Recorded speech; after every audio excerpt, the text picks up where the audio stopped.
Sounds good.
Hi,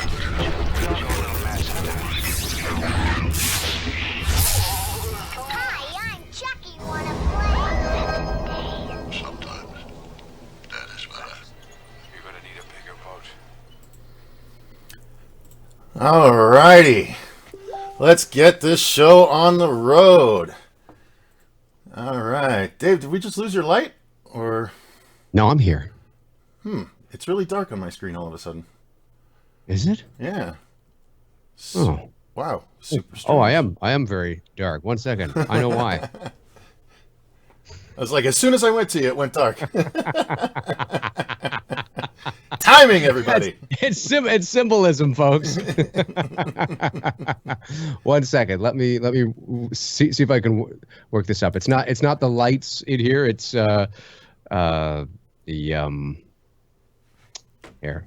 Let me see if I can help here. No worries. Oh, there it is. There it is. Wait a minute. Get myself back up. I gotta look at this. Oh, wow, there he is. There I am. That's a little better, right? Yeah, definitely. A little better? I think so. All right, cool. So, and now I got this pulled up since I have to have my screen configured in such a way that I have to look at my comments on the phone. But, hey everyone, welcome to the horror show. Happy Easter to anyone that celebrates it. I'm Cecil Laird, and I am joined by friend and actual soon-to-be co-worker, Dave McRae. Yes. Hey, I thought you were going to say friend and sometimes foe. We're not there Yes. yet. Maybe eventually. Well, no. I mean, maybe after the movie. I mean, you don't know how it's going to go.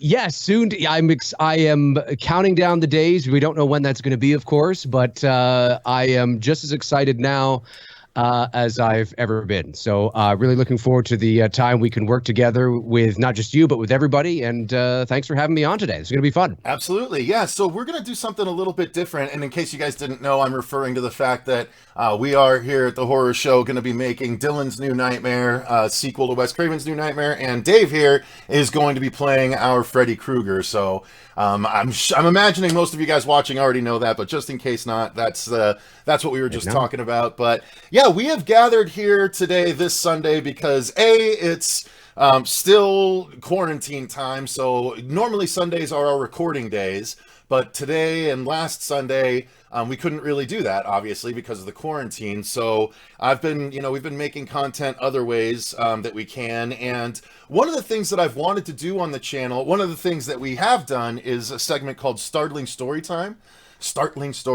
And I've read a few things. I read like the first 3 sections of The Hellbound Heart, because I wanted to do that, and I do it kind of like storybook style in front of a green screen usually, but not this time. I also read the 4 stories from Scary Stories to Tell in the Dark that were made into the movie.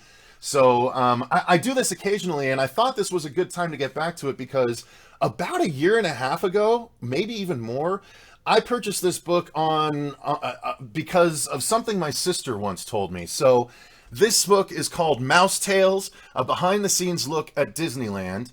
And so everything that we say here is nothing that I'm making up. It's all from this book. So don't sue me, Disney. Please go after this author, if anyone. But as I understand it from the foreword, he ended up getting permission and worked with Disney to collect all of these stories somehow, or maybe I'm misremembering, but the author is David Koenig and forward by Art Linklater. And so the reason I got this book is my oldest sister Stephanie told me these stories once. We were at Disneyland and we were waiting in line for, I think, the Indiana Jones ride at the time. And it was before the era of Fast Pass.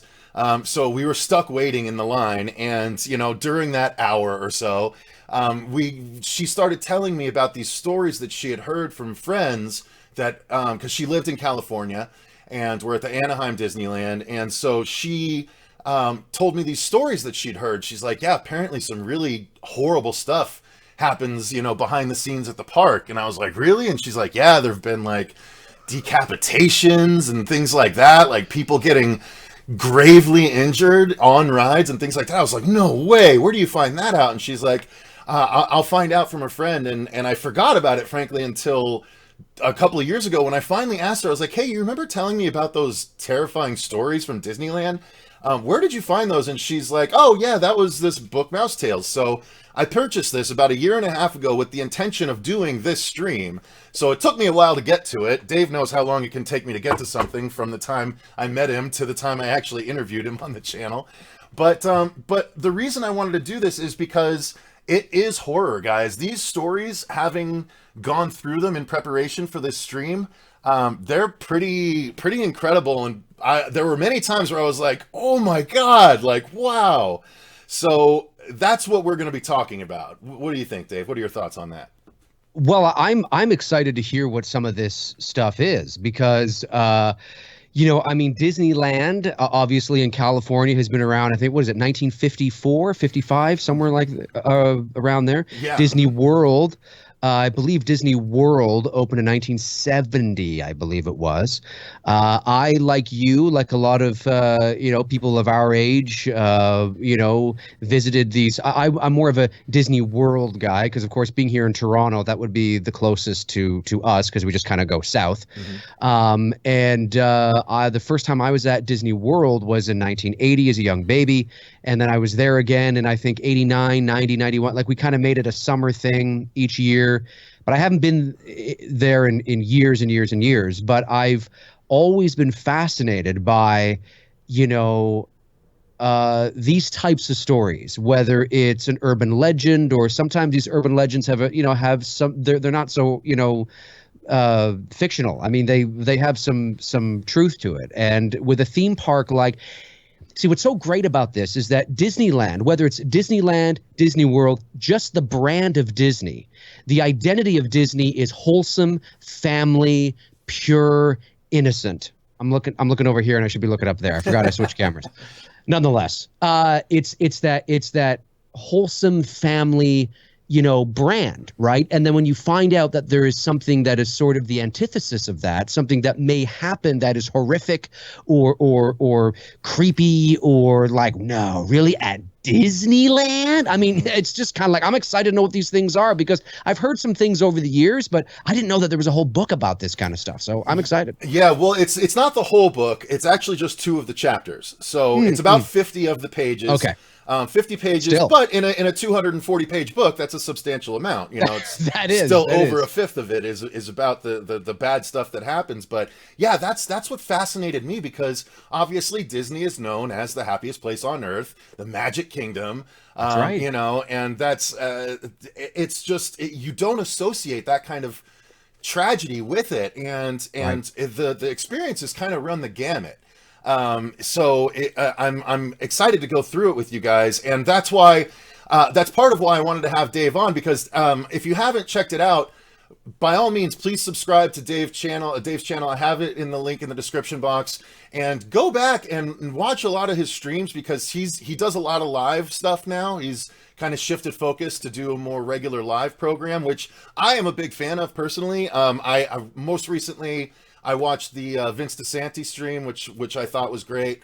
That was a lot of fun. Vince was great. Yeah. And so we did a Q&A, or it was kind of a spur of the moment Q&A. Dave was gonna do one, and he had me on for it. And he just was like, you know, sometimes it's just better to have someone to bounce stuff off of while you're doing these. And I think that's probably going to be the case with this. I know a lot of you guys in the comments are going to be like, whoa, wow. And so to have someone, i.e. Dave, to kind of represent you, I think is going to be the best way to do this. You know what I mean? I represent the people. Indeed. So just real quick, let's whiz through some of the commenters and say hello to those that are here. We have Dertodesking is here.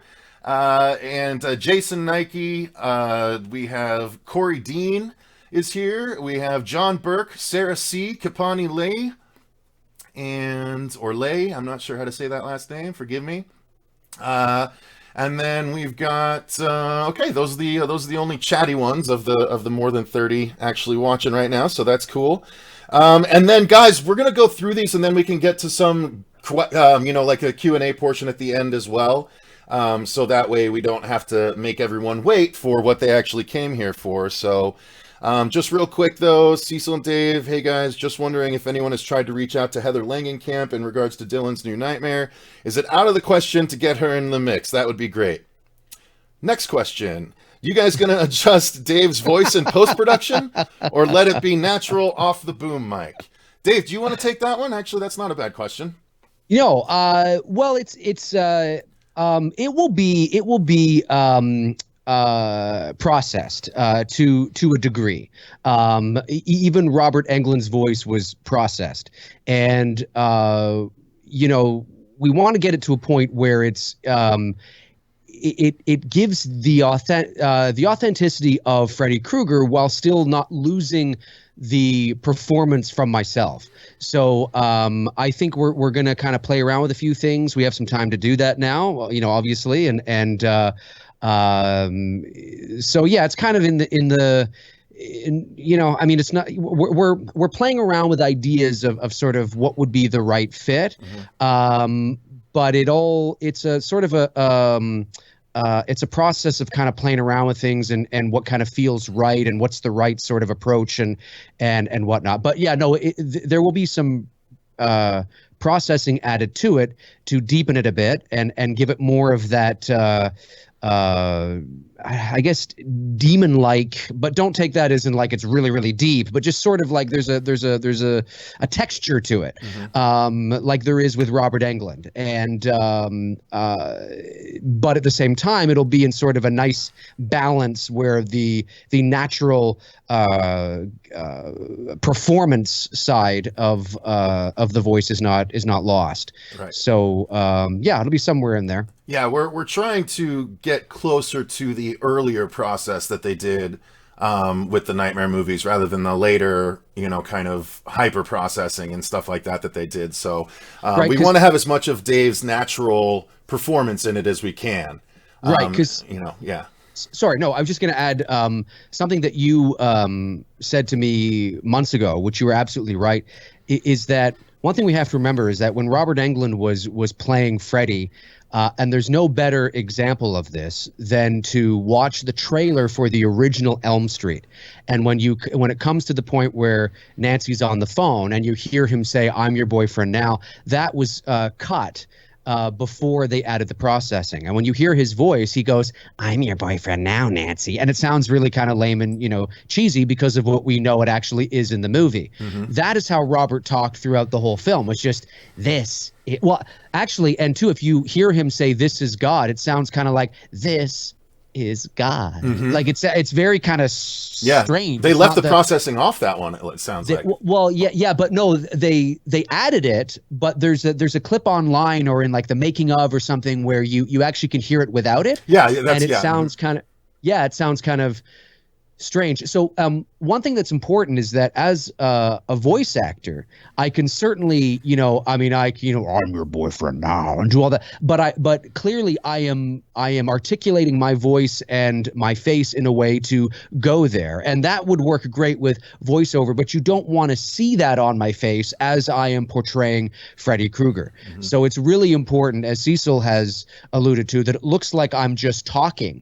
It doesn't look like I'm going like this. You know what I mean? Because that's sort of really important. So I might just approach the character of something like, I might say something like, "Hey, Dylan, what's going on?" And kind of get to that sort of spot. And then when you deepen it just a little bit, it kind of sounds like this a little bit, and that's kind of, I think, the ballpark of what we're going to do. But the other thing is not only realistically, and Dave, I know, knows more about this than I do as the professional voice actor, but you guys can hear when he's going that deep. You can hear kind of the whoa of the mouth movements that he has to do in order to make that. You don't get that when you don't, or when you add the processing a little bit. When he doesn't have to do that, you don't have that, and it doesn't pull you out of the character that can. So that's part of why we're still doing some of the processing. We're trying to strike that balance, That's right. But it's so important to have that foundation there to be able to play with. And so there's a lot of things that I've even looked at with Robert where I've sort of listen to kind of how his cadence is, and you know, I want to bring my own thing to it, of course, but it's important we find that balance and then let the performance speak for itself. Corey, he said, I understand it's unlikely, but I figured since Miko was involved, maybe there might be some interest there. And also with Tom Matthews returning to Never Hike Alone and Never Hike in the Snow. Yeah, no, we get it. We get what you're saying. We just can't talk about everything. There's nothing has happened or anything like that. Otherwise, damn sure you'd hear about it. But nothing's off the table as of this particular moment. So, that's about all we can say about that. So I think without further ado, let's get into this, and then again we can go back to some other questions at the end. So here we are reading again out of Mouse Tales, a behind-the-scenes look at Disneyland, and we're going to start at Chapter 7, titled "The Tragic Kingdom." So I'm actually just going to read some excerpts. I'm not going to read the whole thing. I'm going to read just the applicable parts or stories. Now, this first section is a bit longer than the rest of the sections. It's actually a couple pages, but we can stop and unpack anything as we go. So, Dave, what I was thinking is there's a number of stories in here. There's some that are a couple sentences long. There's some that are a paragraph long. There's some that are 3 paragraphs long. And then there's some that are a little bit longer. What I'm going to ask from you as the co-person on this particular stream, jump in if you hear something of particular interest. Just say, "Oh, Cecil," about or if you're like, sure, if you have a particular like, "Oh man," if you have a particular visceral reaction, react. You know what I mean? And we can stop, and we can stop in between stories and unpack each one if we want to. So sounds good. Sounds good, man. Sounds good. Okay, cool. So, just picking up here, page 151. So even when violence and crime do seep in, the park is determined to maintain its happiest place on earth. As the happiest place on earth at all times and at all costs. So what they talked about here is the precautions of the park are designed not only to protect the guests, but also to preserve, in capital letters, the image. After all, what could be more distracting to the Disneyland visitor than an ambulance streaking across Fantasyland? What could clash more with the detailed theming than paramedics or policemen? Or be more un-Disney-like than gunshots or a pool of blood?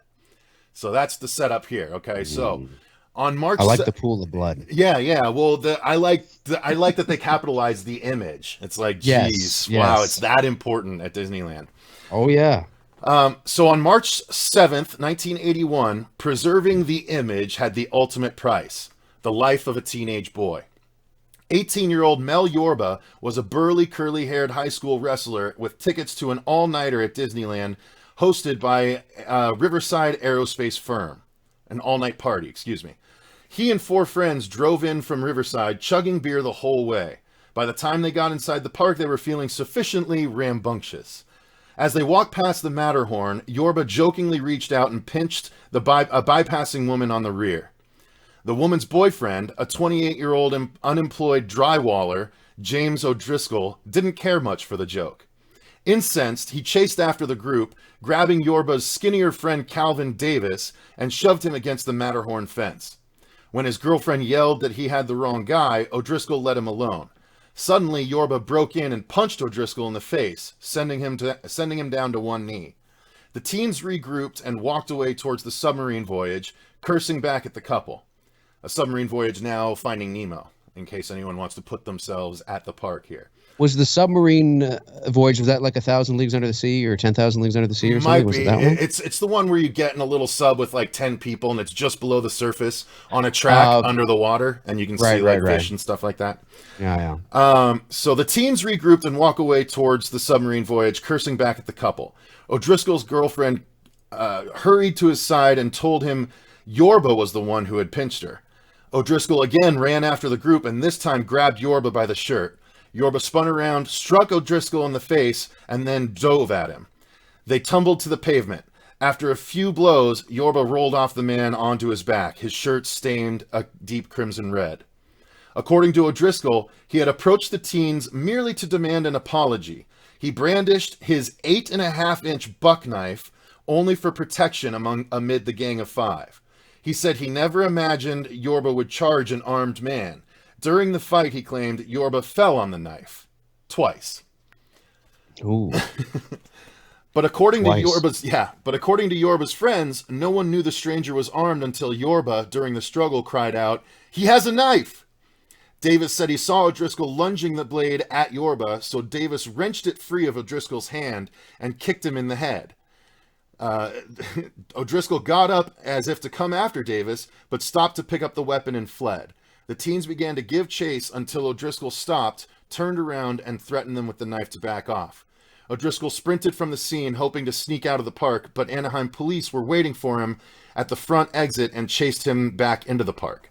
They finally trapped him where he crouched to hide behind some bushes near the Disneyland Railroad tracks. Searchers recovered the knife from the moat around the Sleeping Beauty castle and its sheath from among the trash in a nearby bench. After 2 court trials, O'Driscoll was sentenced to 16 years to life in prison for second-degree murder. Yet the real controversy would surface over what happened after the stabbing. Okay, so let's unpack that real quick. I mean, imagine you're at the park and you see this shit happen while you're just waiting at the submarine voyage. Yeah. I mean, it'd be shocking. I mean, and let's not forget too, it's 1981.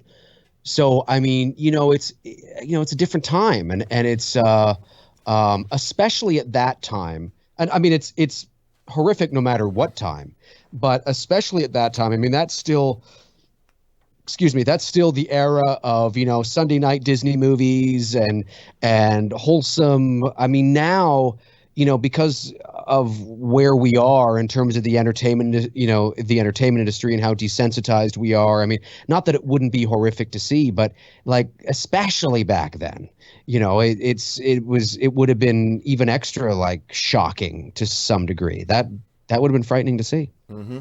Yeah, no, it's, and the odd thing about it is I'd be lying if I didn't say I wouldn't be like looking over people's shoulders like, what's going on? Yeah, for sure. I have that curiosity about me. It's not necessarily the best thing, but... And because you're tall, you can do it. Yeah, exactly. I'd have to get on your shoulders. There you go. Be like a dad and his kid. That's right. Get up here, Dave. Get up.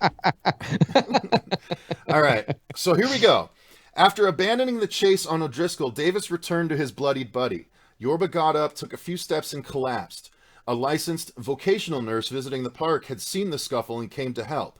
Noticing the widening bloodstains, she quickly removed Yorba's shirt to find one stab wound in the chest and another in the abdomen. The visitor applied pressure on both wounds with her bare hands to stem the profuse bleeding and thought she had it temporarily under control. She kept reassuring Yorba that help was on the way, but a few minutes later he began coughing up blood and going into shock. His eyes started to roll back, his lips started to turn blue, and he faded in and out of consciousness. By that time, 4 security officers had arrived, but offered little assistance. Another guest tried to help, but the guards just pushed me away, he related. I was so full of blood I could have been the person who committed murder for all they knew. Yeah, that's true. Yeah, about 20 minutes after the stabbing, a park nurse, Elizabeth Miko, finally arrived on the scene. She quickly decided to rush Yorba to the hospital in the back of a Disneyland first aid van. She assumed it was not only the fastest alternative, but knew an unwritten policy said you weren't to call an ambulance on stage, quote unquote. Of course. It might distract from the other guests' enjoyment of the park. Of course. And it's all about the image. I mean, they don't even want, but I mean, what would you do? I mean, if something horrific happens, right on Main Street, I mean, what are you going to do? You kind of have to bring the ambulance in there, wouldn't you? They won't. They're ordered not to. Listen to this. Fascinating. The van took 11 minutes to reach the hospital 2.5 miles away. Along the way, the nurse applied a pressure bandage and, when Yorba stopped breathing, gave him mouth-to-mouth resuscitation. But the teen did not respond at the medical center. He was DOA from blood loss and a punctured heart and liver. On the surface, it appears as if a life had been sacrificed to preserve the peaceful atmosphere of the park. The press jumped on the story. Within days, the media unleashed a torrent of harsh criticism of Disneyland's handling of the situation. First, Yorba was taken to Palm Harbor Hospital in Garden Grove. Although it was the closest medical facility, 2 trauma centers trained in handling this type of emergency were each just a mile farther. Second, they took him in an inconspicuous company van which had no warning lights or siren, except for oxygen, no life-saving equipment. The vehicle was legally slowed by traffic signals, posted speed limits, and heavy traffic. Not only could an ambulance have made the trip more quickly and safely, but city paramedics would have taken extra steps at the scene. They could have forced oxygen into Yorba's lungs, administered transfusions of liquids, placed him in a pressurized suit to keep blood in his upper body, and would have known to take him to a certified trauma center. Okay, so I have a question. Mm-hmm. I mean, what if, if you're not, and this is, okay, so they don't have they can't have the ambulance come on to wherever they are. They have some unmarked, wouldn't there be a spot where you drive to and then you transfer him into an ambulance and then go on your way? Because now you're adding a transfer, which can't be good for a patient in that case. You wanted one vehicle, I would assume. That's true, but if you're going to have to slow down on the roads to the signs and the traffic lights and the traffic anyway, you're probably going to, it's probably going to be pretty marginal the time you might lose to transfer him into another ambulance, like right beside each other. Just kind of pull up, open the doors, bring him out, put him in the ambulance, and then away he goes. Yeah. I would imagine it might even be quicker. Maybe. You never know. Unfortunately, this wasn't the first time Disneyland had been accused of mishandling an emergency. The uproar surrounding the tragedy revealed that county health officials had long been trying to meet with park management to discuss their medical treatment policies, but to no avail. We've been talking to people at Disneyland about this for years, one fire department official told reporters. Something like this is pretty hard to swallow, especially when we had a station just 1 minute away. Our medical unit was 3 minutes away. For at least 3 years, the County Fire Department's Office of Emergency Medical Services had been urging the park to make greater use of paramedics, but was completely rebuffed. In its defense, Disneyland replied that it had summoned paramedics about 5 or 6 times in the last year, quote unquote. Anaheim Fire Department records revealed that the park called paramedics just 4 times in the previous 2 years, and an ambulance entered the park only one of those cases during a special event closed to the public. All too typical was one police call to the city fire department after a traffic accident in the Disneyland parking lot 2 months before the stabbing. A fire engine arrived, wow. and we're going to get back to how the other stuff shakes out in court, I believe, if I recall. A fire engine arrived, followed by an ambulance. As soon as the paramedics team got there, the engine company informed them that the park nurse didn't want them around. When the nurse saw the paramedics, she quickly shooed them away, insisting the injuries were minor and being handled. Wow. A year earlier, fire department official Ray Boatwright had written Disneyland urging a change in park policy after his father-in-law died during a visit in 1979. Since the man died almost instantly, Boatwright knew paramedics couldn't have saved him, but Boatwright said the first aid station manager instructed him that, quote, it was the rule of the park not to use paramedics in any medical emergency, end quote, and no one was permitted to call paramedics except a park nurse. The emergency medical services offices got a hold of a copy of Boatwright's letter, sparking an investigation of Disneyland policy by the fire department. I should be drinking. Maybe I'd be reading better. Less than a month after the stabbing, Yorba's mother and stepfather filed a $60 million wrongful death suit centering on the park's reluctance to call paramedics. 4 days later, a second suit was filed by a woman whose husband died 8 months earlier of an apparent heart attack at the park. He was walking through New Orleans Square with his family, went into cardiac arrest, and was rushed to Palm Harbor Hospital in a Disneyland van. 1 week after the second suit was filed, 34-year-old Janet Wallace was standing in line for popcorn near the hub, when she went into convulsions and collapsed. 2 park nurses examined her, moved her by stretcher to the nearby first aid station, and sent her by white unmarked van to Palm Harbor. She died at the hospital of natural causes, supposedly. The next day... Oh, go ahead.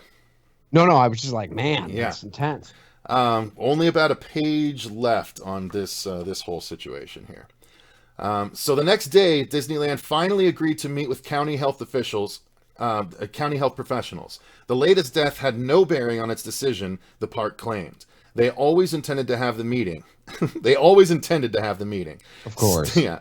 Still, emergency medical services officials reiterated that the request to set up a meeting following Yorba's death had all been declined. Later that same day, the park announced it had hired an ambulance service to provide a full-time driver and fully equipped vehicle to aid in medical emergencies. They also promised to consult medical officials regarding installation of Code 3 equipment, including sirens on company vans. Again, they said they had been contemplating the move for some time and were not influenced by the recent deaths. I mean, do you think they were influenced by the deaths? Yeah, of course. Yeah. Of course, I mean, of course. Come on. I mean, like, yeah. So it took more than 5 years for the Yorba case to come to trial. During the 2 full weeks of testimony, the prosecution called to the stand two visitors, Yorba's mother and stepfather, the park nurse, a trauma specialist who claimed Yorba should have had a 50% chance of survival, and a medical services expert who testified that paramedics could have arrived at the park in less than 2 minutes and gotten Yorba to the trauma center in 7 minutes. For the defense, a fire chief testified that paramedics would have taken much longer than the van did to arrive at Yorba's location, to assess his condition and to get him to the medical facility. A Disneyland security guard then said he was on scene within 5 minutes of learning of the incident. Next, the surgeon who operated on Yorba concluded the injury was definitely a mortal wound, quote unquote. A second emergency room surgeon added, quote, "I don't think that he could have survived this wound if he had been stabbed in the operating room," end quote.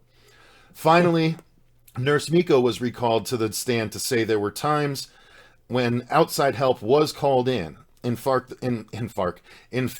the park did have a written, but this is why all of my Startling Storytimes are normally recorded. In fact, the park did have written policy stating that paramedics should have called in life-threatening situations. But the soft-spoken Miko, a 12-year employee at the park, testified she'd never heard of such a rule. In his summation, attorney John Luedo stressed to the jury that Yorba's survival had not been assured, but Disneyland's failure to provide adequate medical care took away whatever chance he had of surviving. After deliberating for 2 hours, jurors found Disneyland negligent in not following its own written policy to summon paramedics and ordered the park to pay Yorba's parents $600,000. Disneyland immediately demanded a new trial. The plaintiffs, faced with lengthy appeal, decided to accept an offer from the park on the condition they did not disclose or publicize the proposed settlement or its terms. When the family's attorney mentioned to the press settling between $100,000 and $500,000, the park threatened to back out, but reconsidered. So that's how all of that shakes out. That's the end of that. You know, I mean, listening to this, but you know, what did I say at the beginning? I said how I'm so fascinated by, or I'm really fascinated to know what some of these are because of the image and the brand that Disney has, you know. And I said that they are so protective of their brand, so protective of their image because it's everything. It is everything, and you know, just not. But what's so silly about it is. You know, I mean, unless they're like this, and no offense to, you know, the city of Chicago, but unless, you know, they're like the city of Chicago, I mean, how often really is there going to be the need for an ambulance or firefighters or police officers at Disneyland or Disney World? I mean, I think I think most park goers would probably agree that at the end of the day, for Christ's sakes, if it's going to save somebody's life, I mean, who cares? Mm-hmm. But of course, that's not. I mean, there's a psychology around it, right? I mean, there's a whole. They don't want but it just seems so. It seems so extraneous. It seems so unnecessary. Like I said, I mean, unless it was a dangerous, like a park full of dangerous events or something like that. But I mean, you know, how often would you need an ambulance during a year? I mean, you know, I mean, It's you know, I mean, just it's so wow. Yeah. You know, I mean, it goes to show you how deep it really goes, that they will not allow just even the sight of first responders in their parks. Now, do we know is it still like this today? I don't know. I didn't get to the end of the book yet, but I mean, there are incidents in here all over time-wise. Obviously, that was 1981, so right. I'm sure by now there might be something different, but I'm guessing they found a way around it, like you said, right. You know, getting someone to a place where an ambulance can get them safely. But I'll bet, you know, for the most part, they still don't want, you know, to have people around like that to ruin the atmosphere, so to speak. Yeah, and it's so funny. Like, I mean, it's nothing I'd ever considered before reading that either. It's just a trip. Right. Yeah, it is, because it's like, I mean, again, I mean, I can understand if it was happening every day, but I mean, so you see, and it's isolated. So I mean, it's not like are people. And again, I mean, I'm talking about it on a server. I mean, there's a whole marketing psychology brand thing around this, but I just find it funny on the surface. You kind of think, is anybody going to be like, there's an ambulance? I thought I was on a magical place. Yeah. I thought I was in a magical universe. What do you mean there's a firefighter? Like, I mean, are we that?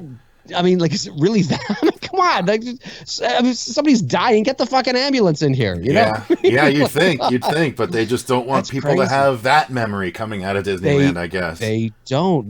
But I mean, how often is that memory going to be there, I guess is the question. But fascinating. That's really interesting. Next up, gang violence proved to be another all too real evil even the Magic Kingdom couldn't make disappear. The first reported large-scale gang fight at Disneyland broke out among 30 to 40 Hispanics from the San Gabriel Valley near the end of an all-night private party in 1975. Wait, sorry to interrupt. Yep. Did you see that it went viral? I think it was last year. I don't know if it was at Disneyland or Disney World, where there was that couple that got into a fight. No. And it was like they, of course, you know, everybody's got a phone now, right? So obviously people are filming it. And it was, I think it was, I don't know if it was two black couples or if it was a black couple and a white couple or an Hispanic couple and a black couple, whatever it was, I think there was this big fight and these two women are going at it like you would, you go dead, don't you get, and they're just going at it. They're tearing, it's like hockey fight, like they're pulling each other's like shirts over their heads and this kid, and you can hear in the background like, welcome to Disney World's fight. That might Toronto Freddy just commented about the huge fight between two families last year. That might be what you're talking about. Yeah. That is what I'm talking about. Yeah, no, I didn't see that. I'll have to look up that video. Man, again, I can't help but like that kind of stuff. It's too funny. Oh, it's great stuff. It's great.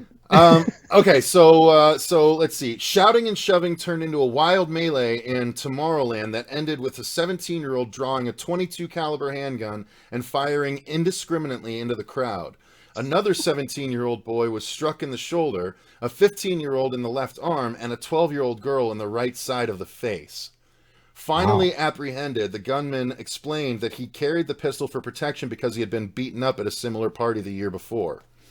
6 years later, two teens began quarreling over a neighborhood rivalry, touching off a scuffle between their friends near the Matterhorn. Two instigators pulled out knives and stabbed each other. The 19-year-old was knifed in the chest, the 17-year-old in the leg. Well, one had better aim. Sorry, I didn't mean to make jokes, but when the Videopolis dance area opened in 1985, officials suspected they would see more large groups of teenagers in the park, including more gangs.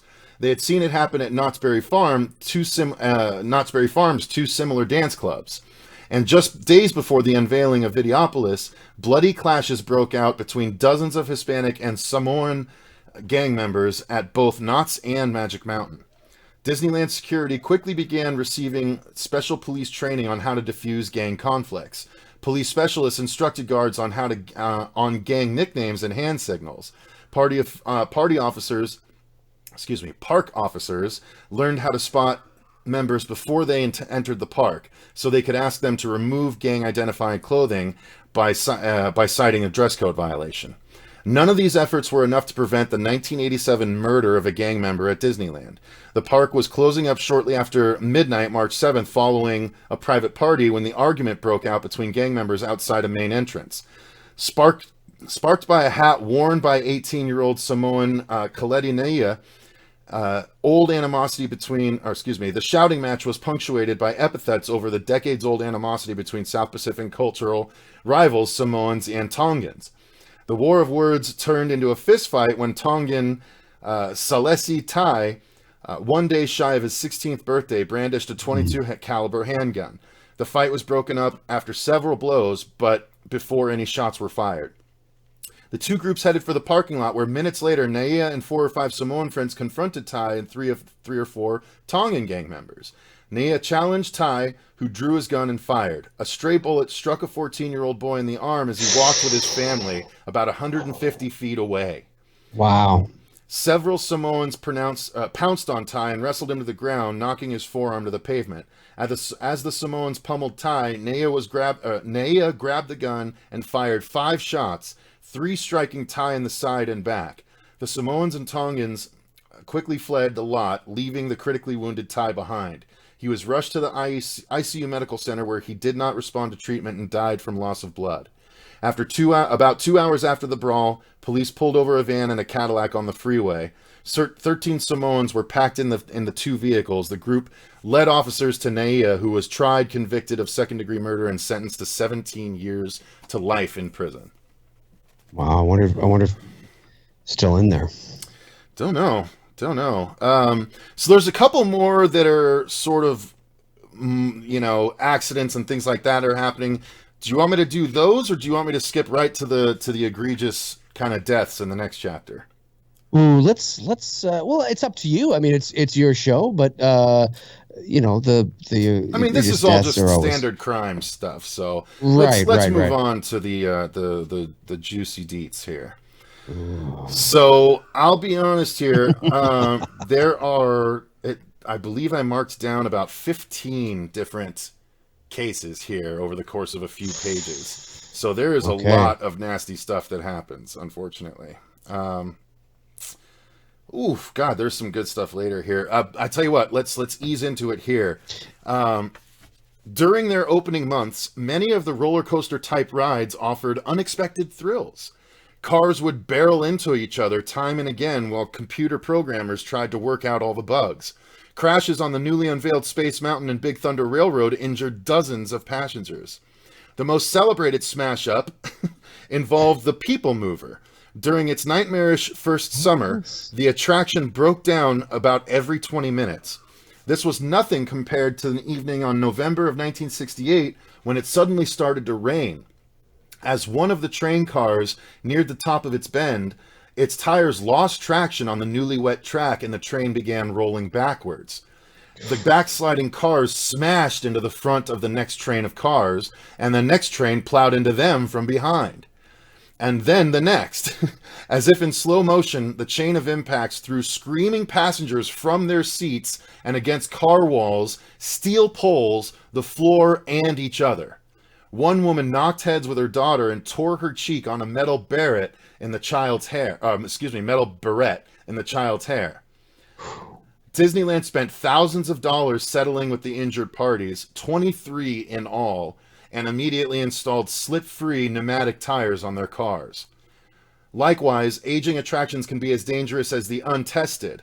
9 Space Mountain riders were injured in 2000 when a wheel support arm came loose and brought the sled to a screeching halt. 2 years later, a rocket blew through the brake zone as it was nearing the station and slammed into the back of a stopped vehicle. 4 passengers were injured.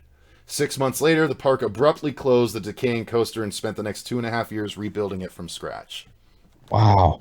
It's funny that sort of reminds me, this has got to be, maybe 25, 30 years ago now, maybe actually even longer. I'm not sure. But that reminds me of up here in Toronto, we have a park called Canada's Wonderland. And it's like a Six Flags or like a Cedar, whatever, right?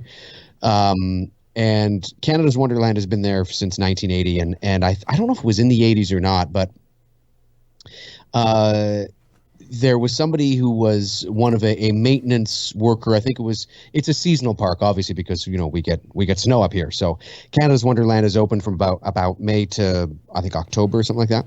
Anyway, it might have been off season, I'm not sure, but a worker was doing something to one of the roller coaster tracks, and he stuck his head up through one of the I think you know where I'm going with this. He stuck his head up through one of the tracks, and one of the cars came back and decapitated him. Someone whacked him over. And it's like, man, that's intense. Yeah. That's so totally intense. Yeah, just wait till we get one more little one before we get to the oh yeah, can you hear me?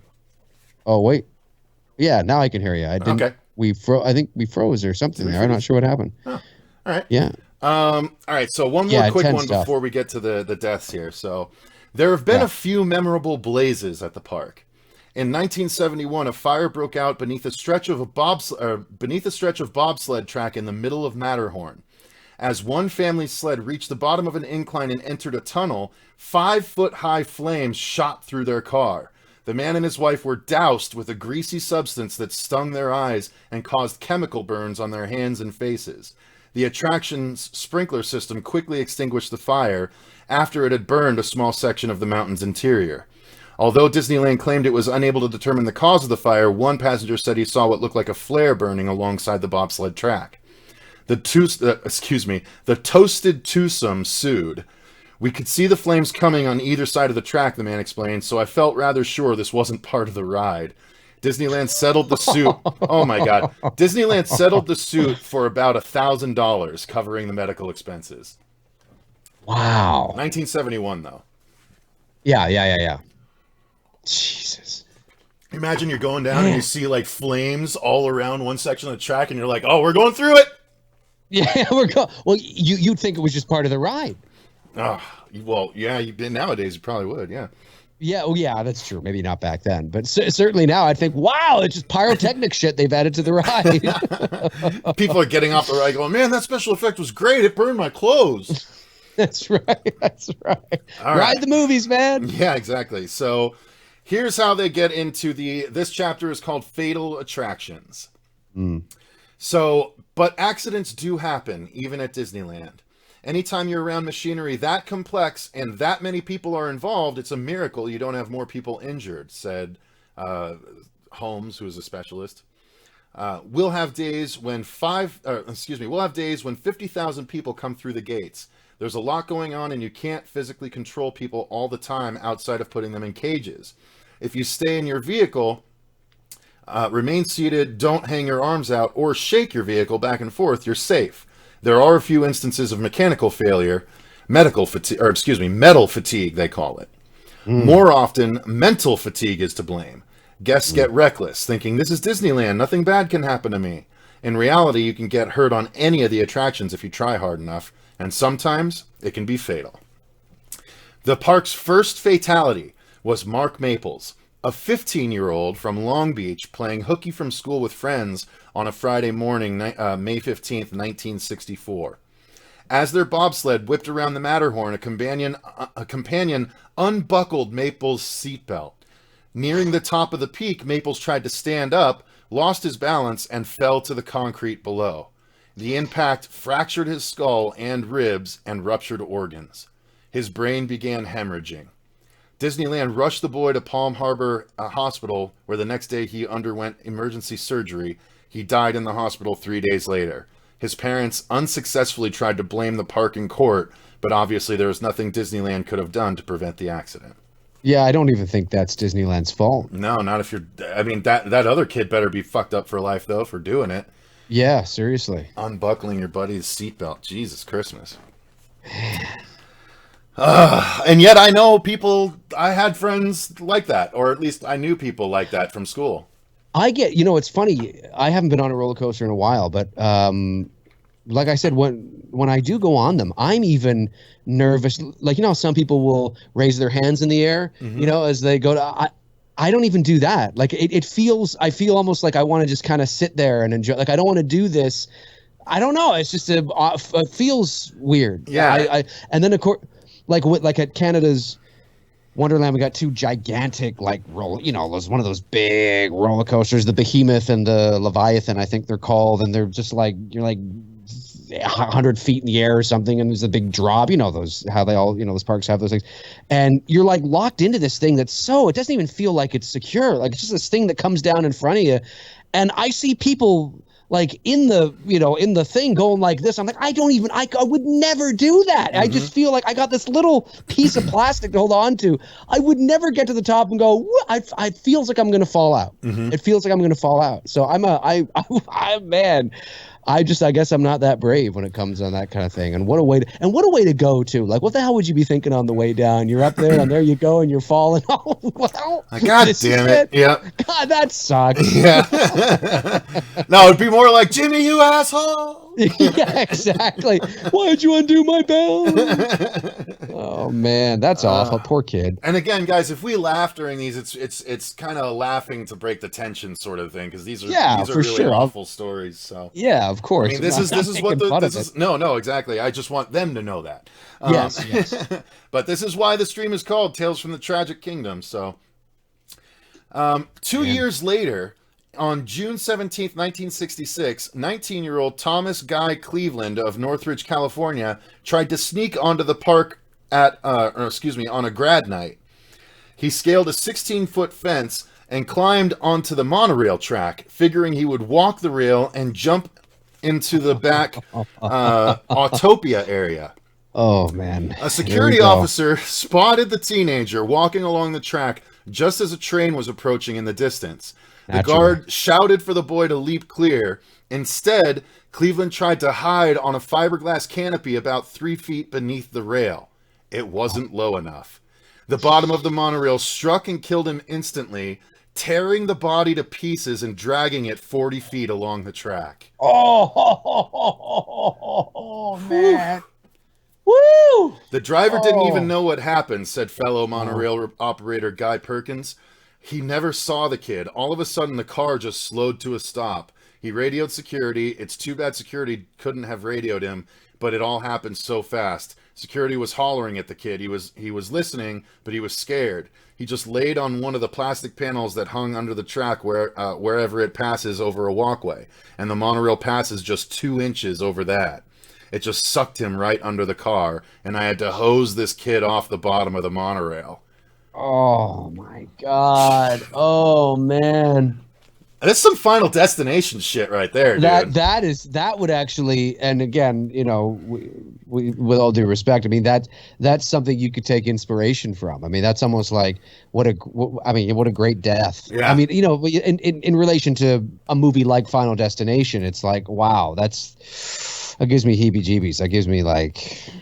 And that's sad too. What did it say he was? And that's not a fight 19 you're gonna years win. old. Yeah, no. Yeah, like it's a train. I mean, essentially, it's not a fight. You're like, you got a car, a truck, or something. I mean, maybe, I don't mean a monorail barely down on you. Yeah, there's not. Yeah, exactly. Not much you could do there. Wow. The high-speed monorail's more sedate Tomorrowland companion, the People Mover, proved even deadlier. Its blazing average speed of 2 miles per hour and open-air cars were temptations for troublemakers. Just before midnight on August 21st, 1967, a 17-year-old boy, Ricky Liyama, of Hawthorne, California, and 2 friends were jumping from car to car as the ride went through a tunnel. His friends made it, then heard Yama's screams as he fell beneath the wheel of one of the cars. Within minutes, a security officer was on the scene. Hurrying would not help, though. I knew he was dead right away, guard Glenn Older explained. I bent down, looked under the car, and could see his head was right in 2. The ride had to be dismantled to remove the body. You fall over the side of the People Mover, and it splits your skull. Oh, man. Oh, man. And that's the People Mover. That was the slow train. So that's that's not something that just would happen in a flash. I don't know if it was called this in Disneyland, because I noticed a lot of these are from Disneyland, not Disney World. Yeah. At Disney World, they had one. I think it was called the Wedgeway People Mover or something. It was. I'm sure it was like the same thing. Wow. I want to make sure I don't forget something else that happened. Something the people started calling the People Mover after that. Let's see. 6 years later, on June 22nd, 1973, another teenager paid the ultimate price for his mischief. At first, though, his actions didn't seem nearly as dangerous. Bogdan Dillerot, an 18-year-old New Yorker, had been staying with friends in Southern California for the last 10 months and wanted to take his visiting 10-year-old brother to the Magic Kingdom. The boys took a raft to Tom Sawyer Island and, as dusk approached, devised a scheme. When cast members arrived to clear the island for the day, the boys climbed over the fence and hid in the off-limits area containing the burning cabin. It seemed like a good idea at the time, but by 10 p.m., the excitement had worn off and the brothers wanted to head back. Since the rafts had stopped running hours before and the boys were afraid to call attention to themselves, they opted to swim. The distance wasn't very long, but the younger boy didn't know how to swim. So his brother took him on his back. About halfway across, Bogdan went down. His brother dog paddled until a boat picked him up. Bogdan's lifeless body was found the next morning. His parents sued the park, alleging the name Tom Sawyer Island gave their children the idea of spending all night on the island like Tom Sawyer and Huck Finn did in the Mark Twain novel. Again, off. Disneyland was cleared. Good. Come on. Please. That's just listen, I'm sorry you lost your kid. Obviously, that's not what we want here, but that is unfortunately the reality is that's a tragic accident because of childhood mischief. I mean, that's all that is. I mean, that's not Disneyland's fault because the name is Tom Sawyer Island. It gave the kids this. Come on, and they had to be real literature nerds in order to have that happen. Exactly, and even still, I mean, it's not still garbage. No, yeah. The following summer, the park premiered an animatronic musical variety show, America Sings. Structurally, the attraction wasn't too different from the ride it replaced. It retained the Carousel of Progress's circular building with its outer ring of 6 theaters rotating around various scenes on a fixed central stage. Yet the new ride seemed cursed with setbacks from day one. During the attraction's press preview on June 28, 1974, one of the show's designers, Al Bertino, was posing for news photographers amid the animatronic characters on the gay 90s set. As his stage began to lower and the lights went down, Bertino stepped too close to the edge and fell 10 feet down into a stage pit. He landed on one of the characters and smashed it. Disney tried to go on with the presentation, but then encountered problems with the sound. The ride officially opened to the public the next morning with a large American flag displayed, but it was accidentally hung upside down. 9 days later, on July 8th, newly hired 18-year-old Deborah Gale Stone of Santa Ana was serving as an American Sings hostess. She had just gotten off break, spent talking on the phone with her newly engaged fiancé. Her job was to greet audiences over a microphone from the left side of the stage, then, after the theater had rotated around 5 musical scenes, to bid them goodbye. At the end of each 24-minute show, there was a 45-second interval the audience had left the theater, in which the stage moved into position to start a new cycle. Somehow, before an 11 p.m. performance, Stone got too close to the passageway between the rotating theater wall and the stationary wall. A guest in the adjacent theater heard a scream and turned to see what looked like a child being pulled between 2 walls.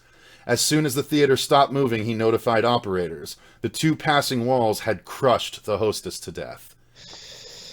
That's that scene in every movie, all the way back to Star Wars, the garbage chute. No one wants to be caught between 2 walls crushing you, and this poor hostess did.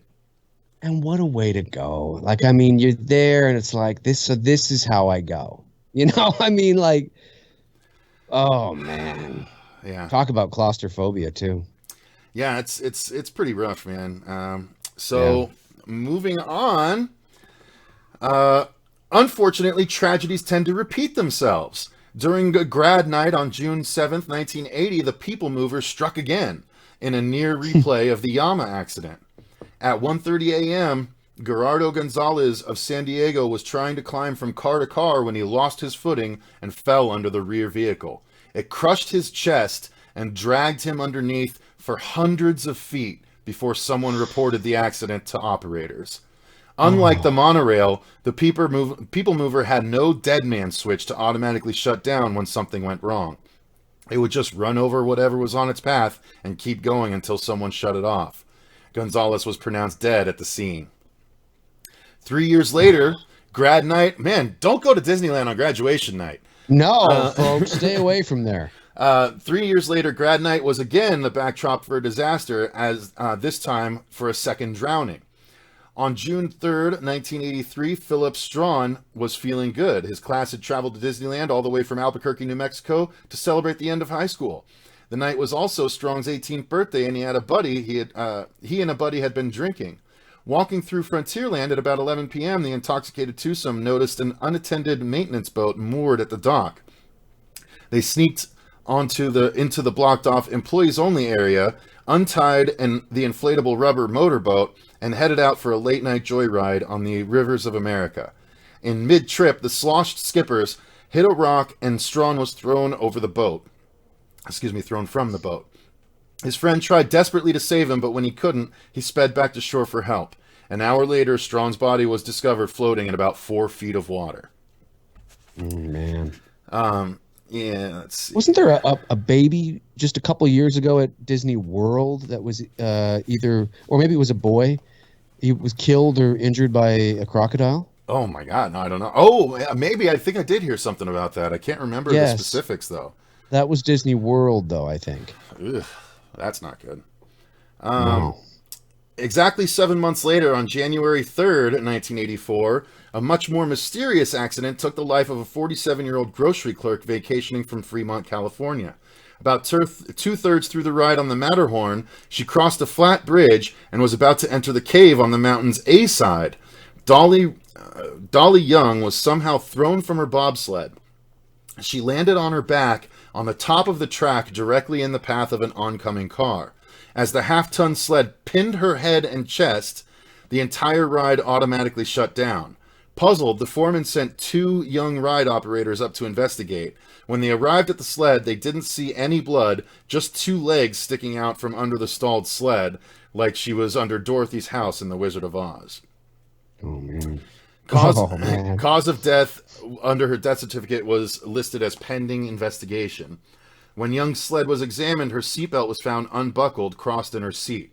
The family's attorney contended this was proof the seatbelt wasn't used, but they said she must have unbuckled it herself because they're checked before the ride is sent off.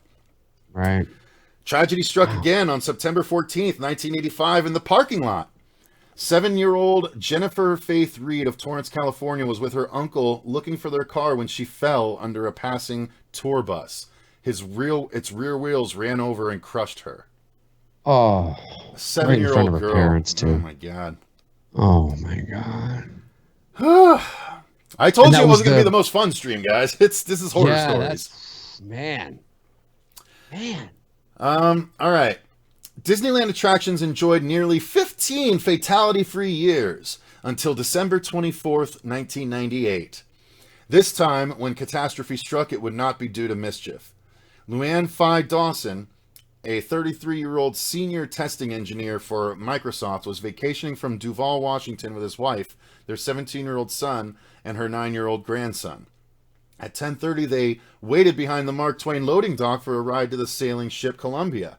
An inadequately trained cast member attempted to moor the incoming vessel. The hostess hooked a rope around the metal cleat before the ship had stopped. The pressure tore the cleat out of the side of the ship and launched it forcefully into the crowd.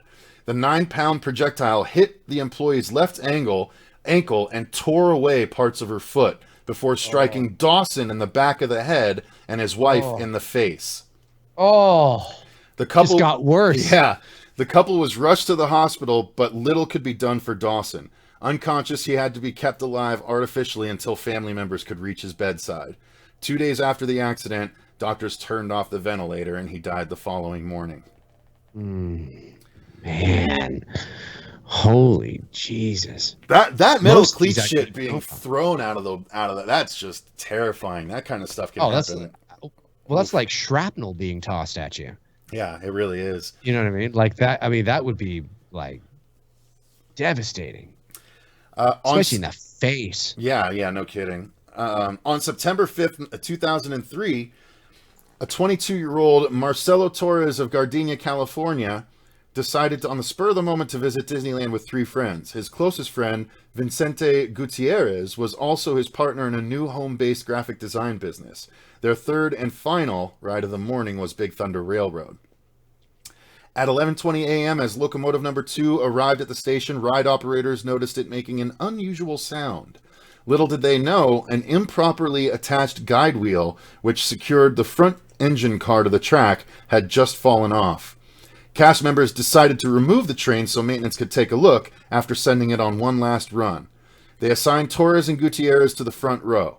Apart from some added clatter and vibration, everything seemed normal for the first third of their ride. The train climbed through the Batcave and up the lift into the Rainbow Cavern. It shot down the first drop and under the tree with the swinging possums. Next came the steep bank turn into the entrance of the long, dark tunnel.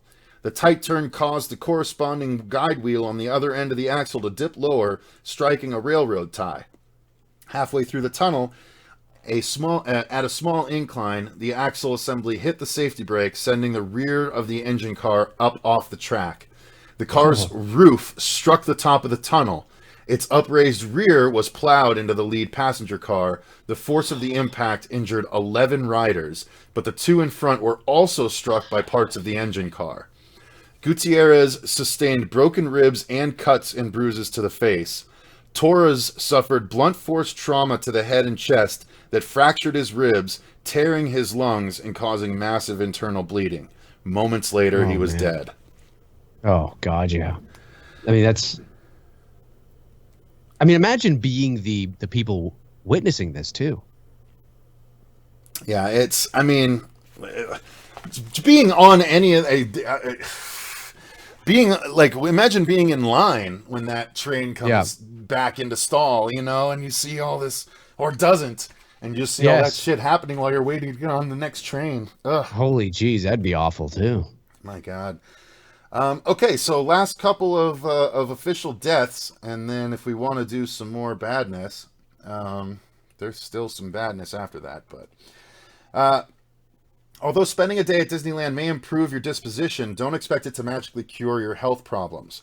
Signs posted outside rides like Space Mountain and Indiana Jones warn passengers with medical conditions to bypass such tumultuous attractions. That didn't stop Cheryl Ann Hoffman and her family from riding Space Mountain during a visit in 1979. While on the ride, she became ill. When her sled pulled into the unload dock, she couldn't get out. Employees instructed her to remain seated so her rocket could be taken out for service. Unfortunately, the attendant in the tower didn't get the message and sent the car on a second 3-minute trip.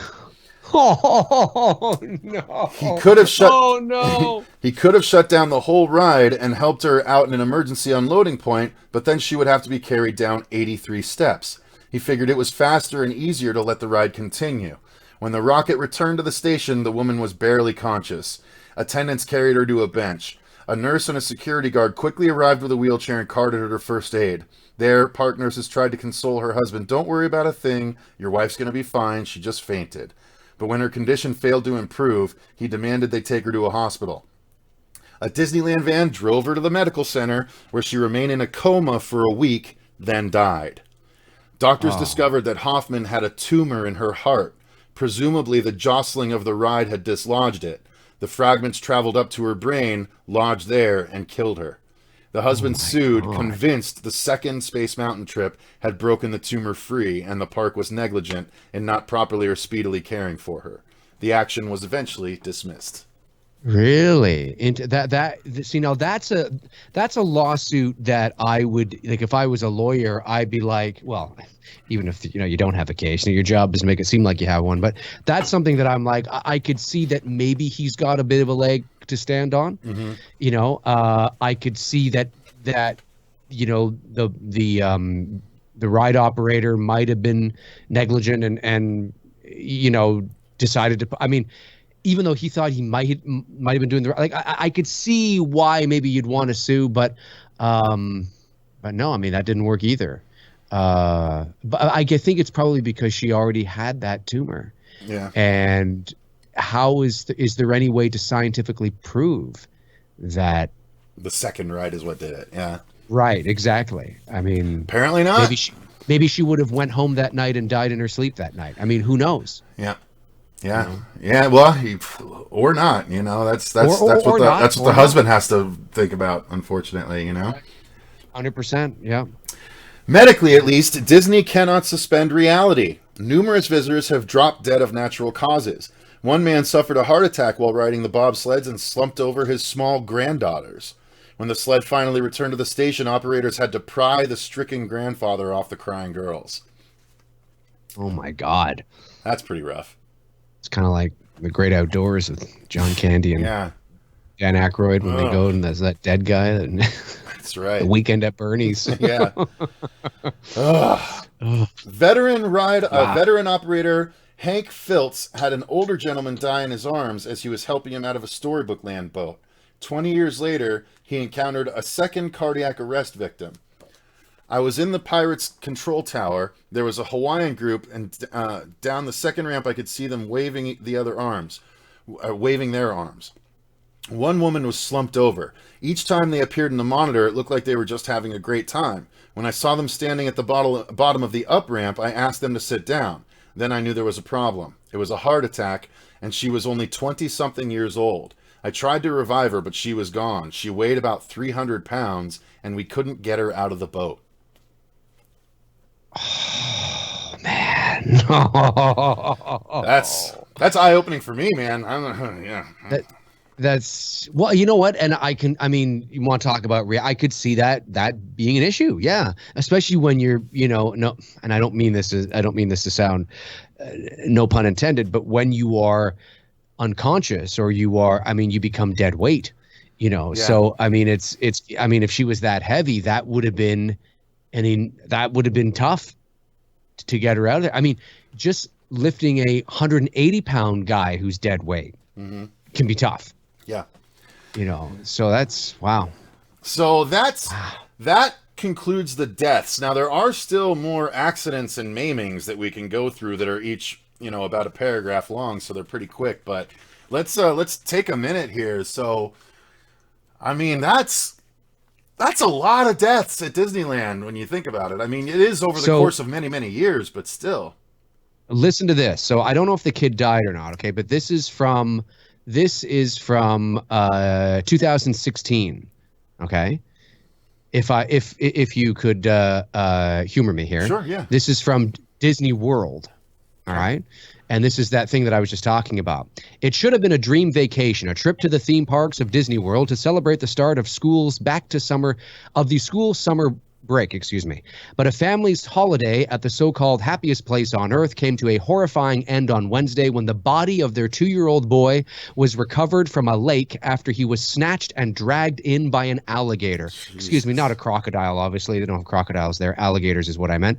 The father of the toddler fought with the animal, authorities said, but could do nothing except watch the alligator disappear back into the water with his son in its jaws. Oh, my God. Oh, my God. On Wednesday afternoon, following an extensive 16-hour search and rescue efforts by dozens of emergency personnel using sonar equipment, divers found and recovered the body of Lane Graves.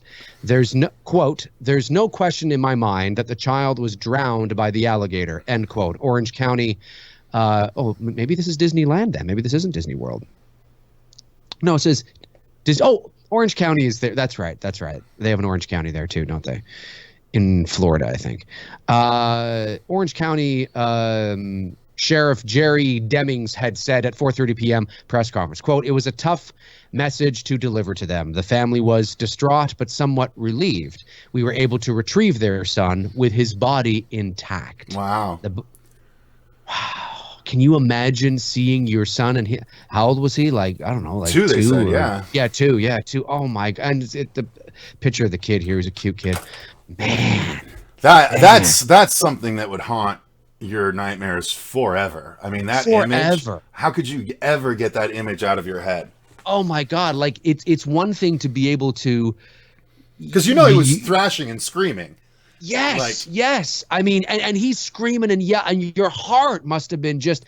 I mean, if you had turned around and your son was gone and you couldn't find him, and then they found him in the river, it must have been not. I mean, that's horrific enough. But to actually to be fighting with the alligator as the alligators take, I mean, that's like fucking. That is Roy Scheider and Quentin Jaws. I mean, that's what that is right there. Well, I mean, what do you do? Do you grab your son and try and rip him free and possibly lose something, or like what do you? Yeah. Jesus, like what do you do? I mean, that's some. That might be worse than anything I just read. Holy shit. Being in Florida, you got alligators. I mean, that's like, man. But that close to Disney? Like, what do they have, an alligator pond at Disneyland? Like, or I Disney don't know. World? No, I think, because like, how there's they got the big lake there, or whatever it is, and it's man-made, but it's huge. It's how you get from the parking lot to the Magic Kingdom. You can take the monorail, or you can take the ferry.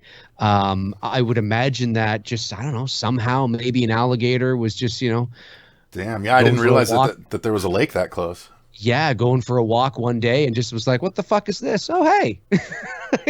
God. I mean, I'm assuming that's probably what happened, but that's either the family was walking really close to the water altogether, right, or they were letting the kid wander over near the water side, and they shouldn't have.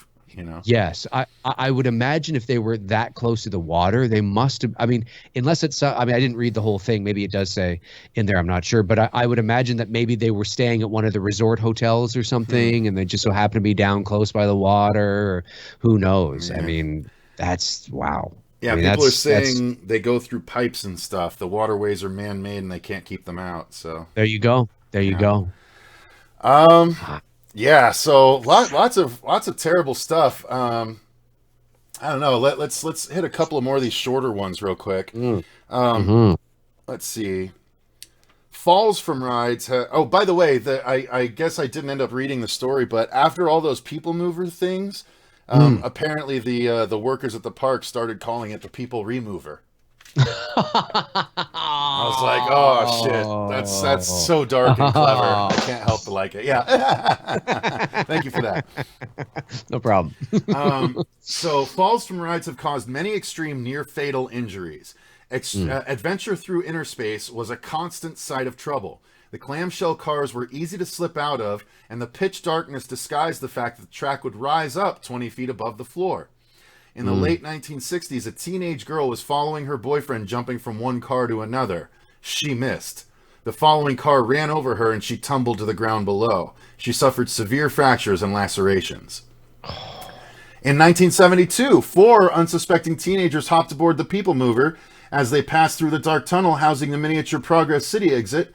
A gust of wind blew off one girl's mouse ears. Her cousin climbed over the side of the slow-moving car to retrieve the hat, and she followed. They snatched the mouse ears and hurried along the tunnel to catch the next car. The first girl caught it. The second ran out of tunnel. Free falling from that exit, the 14-year-old smashed into the stair railing and concrete 30 feet below. Oh. Her body was badly bruised, her arms cut, and a leg broken, and her left hip, pelvis, and right side of her buttocks crushed. She spent 3 months in a body cast and afterward walked with a limp because the steel plate inserted in her hip and the pin in her leg. At 14. Poor kid, man. Jesus. Yeah, that's crazy. But she survived. Yeah, she did survive. I mean, I wonder how she's doing today. In 1980, 28-year-old Denise Guerrero was working the Space Mountain loading dock, checking to make sure the passengers' safety bars were secured before their ride began. In pushing one bar down, she got caught. The car dragged her 25 feet, inflicting serious bruises, cuts, a broken pelvis and ankle, and an injured back. Disneyland agreed to pay $154,000 in cash plus $240,000 in an annuity program to give her tax-free payments for the rest of her life. For a normal life expectancy, payments would exceed $1 million. Wow. In the early 1970s, it was standard practice on the Matterhorn that when a rider lost a purse or sweater to avoid shutting down, 2 employees got a straightened out coat hanger and hopped into the sled. When they located the item, they would try and hook it with the hanger while leaning out the back of the sled. One day, a woman's wig blew off, and attendants Kathy Davis and Gary Lucas went up and found it. They quickly spotted the wig and took a second trip to get it. The second time, recalled Lucas, Kathy turned around and leaned out the back just as we hit a corner. She leaned out a little too far. She was slipping and sliding and popped out of the sled. The strangest thing was seeing Kathy going over the edge, the expression on her face. Oh, man. Davis plunged nearly 50 feet through the center of the mountain. Oh, fuck. Lucas immediately began waving his arms wildly and screaming for the ride to stop, terrified his own sled would strike her body on the way down. That's got to be like 4 or 5 stories. Yeah, 50 feet is 5 stories, yeah. Yeah. It's 10 feet of story as far as I know. Incredibly, she didn't hit a single I-beam or section of track. She landed on the dirt below and suffered severely broken shoulders, rib, and pelvis. A very athletic woman, Davis survived. It was a miracle, Lucas said. If it were a 1/10 of a second different, she would have been killed. I walked the track many times after that, and there just weren't many spots where that could happen. One, maybe none. Let's see. In 1979, a 4-year-old boy, this is going to be a good one, a 4-year-old boy from Oregon climbed into a people mover car ahead of his parents. When he saw them catch the next one, he began to climb out of his car as the tram continued on its way, 30 feet above the Tomorrowland complex.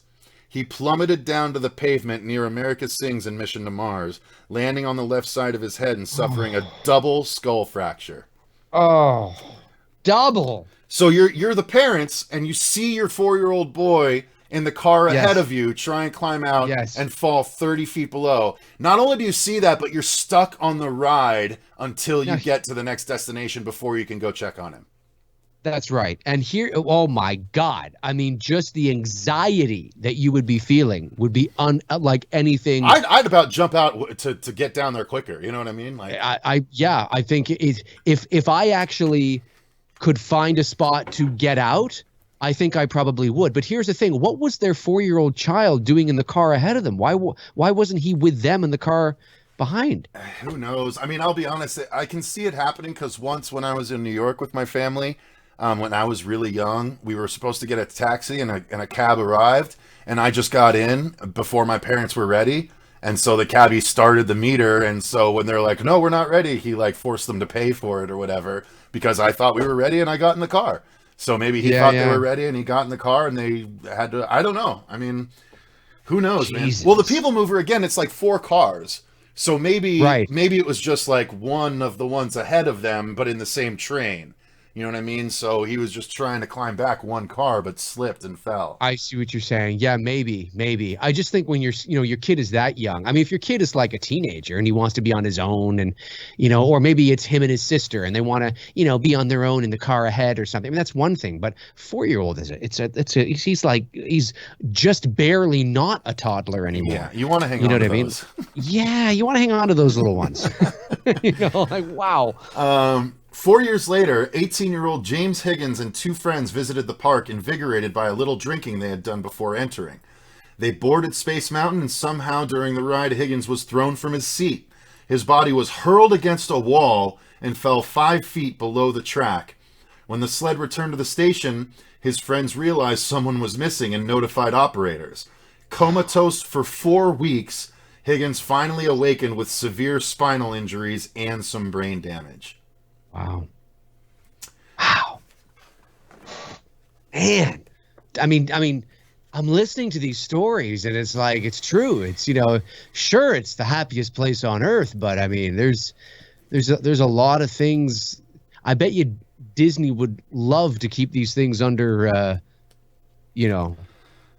under wraps. Of course, you can't really when it involves actual true stories that are verifiable facts, Right, exactly. It's not slander when you're just reading facts.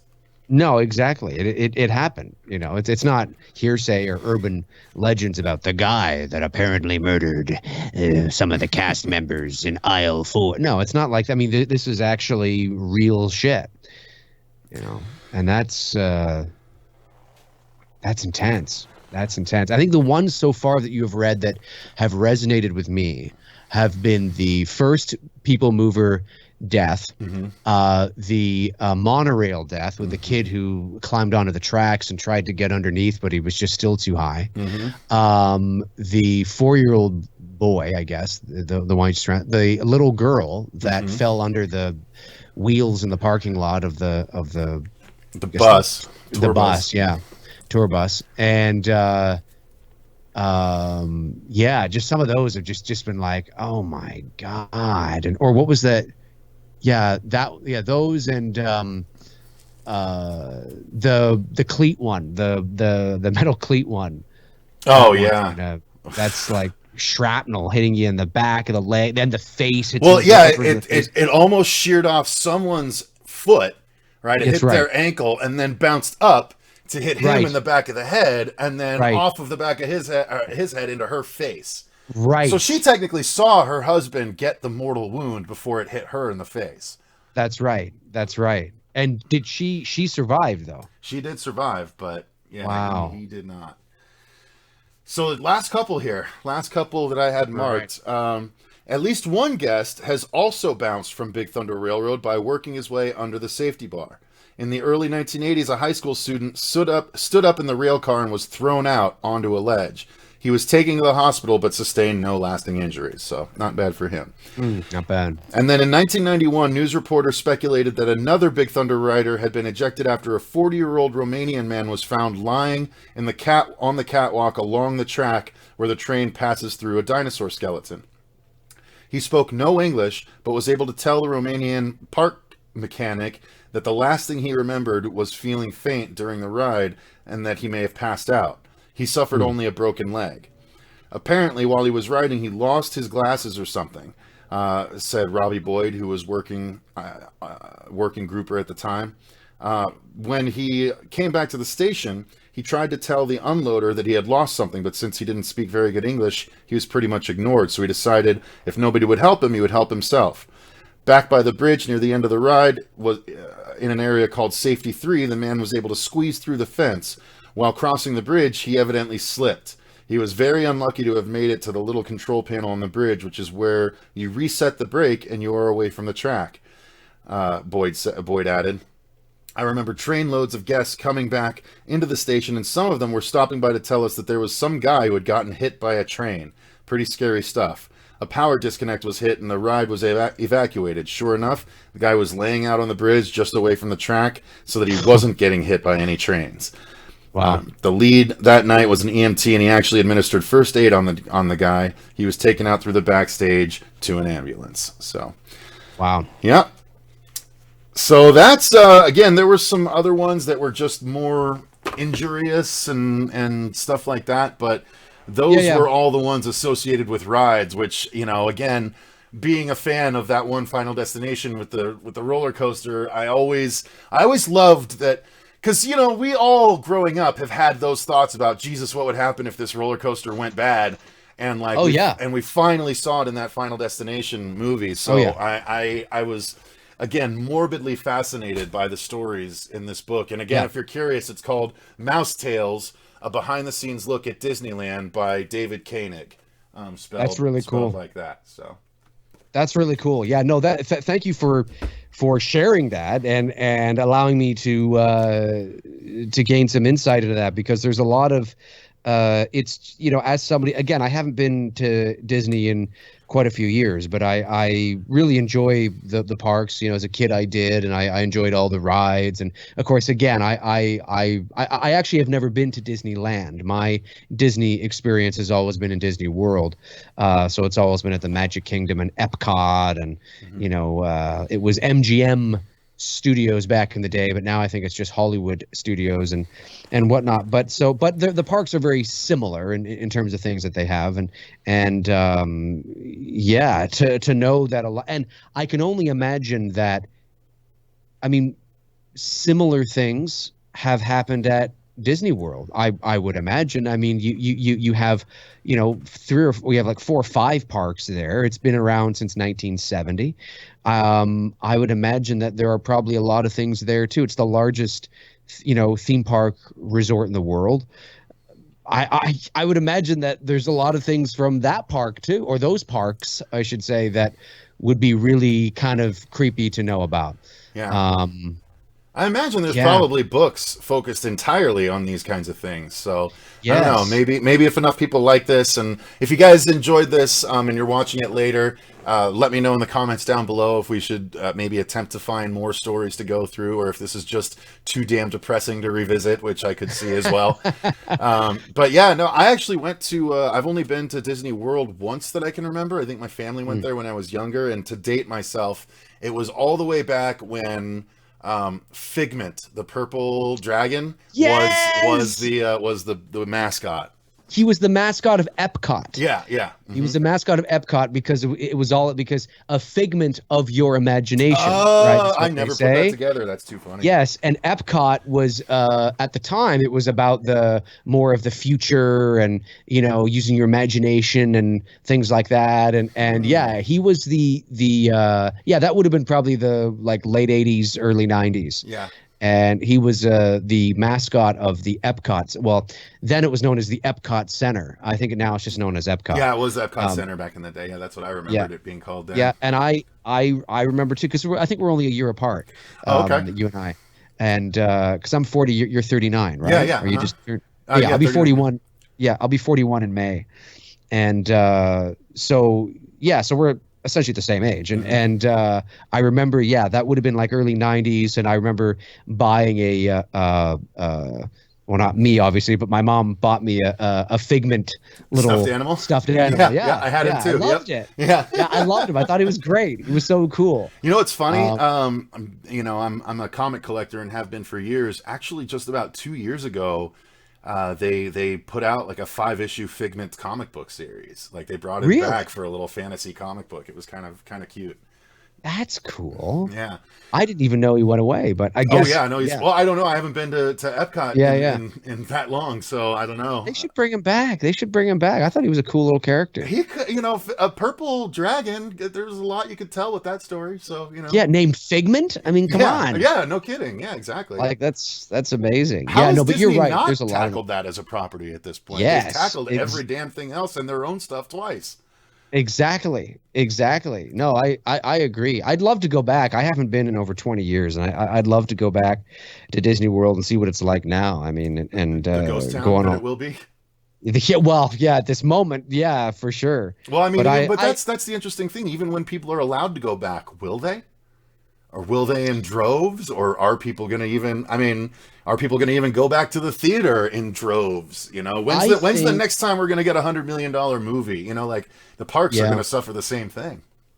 I think it's like there's two camps, right? I think there are the people that are, the longer this goes on, I think there are people that are like, okay, and I think there's the camp of yes, social distance, physical distance. Up here, they're starting to call it physical distance instead of social distance. They started with social, and now they're like, oh, wait a minute. We want people to interact. We want you to call your friends on Skype. We want you to do this. So maybe we'll just call it physical distancing. And I'm just like, shut up, whatever. We know what you mean. We know what you mean. You know what I mean? So, but there's definitely, the longer this goes on, there's the camp of yes, absolutely, and buy the book and this, we got to do this, holy snap and crap, this. But then there's no doubt that you have then there are those, of course, that are like, oh my God, come on, is it really that bad? Like, Jesus Christ, like I was out for a run today on the path near my place, and there was it looked like there was a fucking party on the path. I'm running the path, and I see people I joke about this with Tony on Two Dudes. I say I see people that haven't laced up a pair of Adidas in their life on the path. You know what I mean? And they're out there, and I've been jogging for years, and I'm like, get the hell out of my way. All these people. I'm like, come on, you're on my path, damn you. Mm-hmm. And they're all on there and stuff. And so I think there's people that are like, and then you get the people that are kind of in between. And I don't think I don't think it would be, hey, it's over for all intents and purposes, and you can go back now. Things are open. I don't think it's gonna be like the next day. I think it'll be sort of like an insidious kind of, well, not insidious. That implies it's evil, but like you have your commentary on the mind. I get it. Yeah, exactly. Yeah, I'm doing that tomorrow. Yeah, it's kind of like a slow burn. People will come back. Well, it'll. I mean, look at 9/11, right? I mean, it was like what, and all of a sudden. Were people thinking twice about booking flights 5 years ago? No, that's it was true. just kind of like, I think there will be that period where it's like, but it all depends on sort of what the fallout is economically and sort of politically from this. What sort of new rules are going to be in place, if any, from the fallout of this? If there isn't going to be anything, then with inside of half a year, it will probably feel like everything's normal again. Or is there going to be, because of everything, and you don't want to go through this again, is it, hey, once it hits like January, February, is it social distance? Now we're into this, now it's like law that between January and I'm not trying to get all conspiracy. I'm just trying to say, like, because of the severity of what's happened, is something going to change, where there's certain parts of the year where, you know what I mean? Well, we have flu season, and people are anticipating perhaps there might be a corona season that we have to deal with. Right. A COVID-19 season or something like that. And that's like up here. I mean, there's people getting fines now when you're gathered 5 people or more in a park.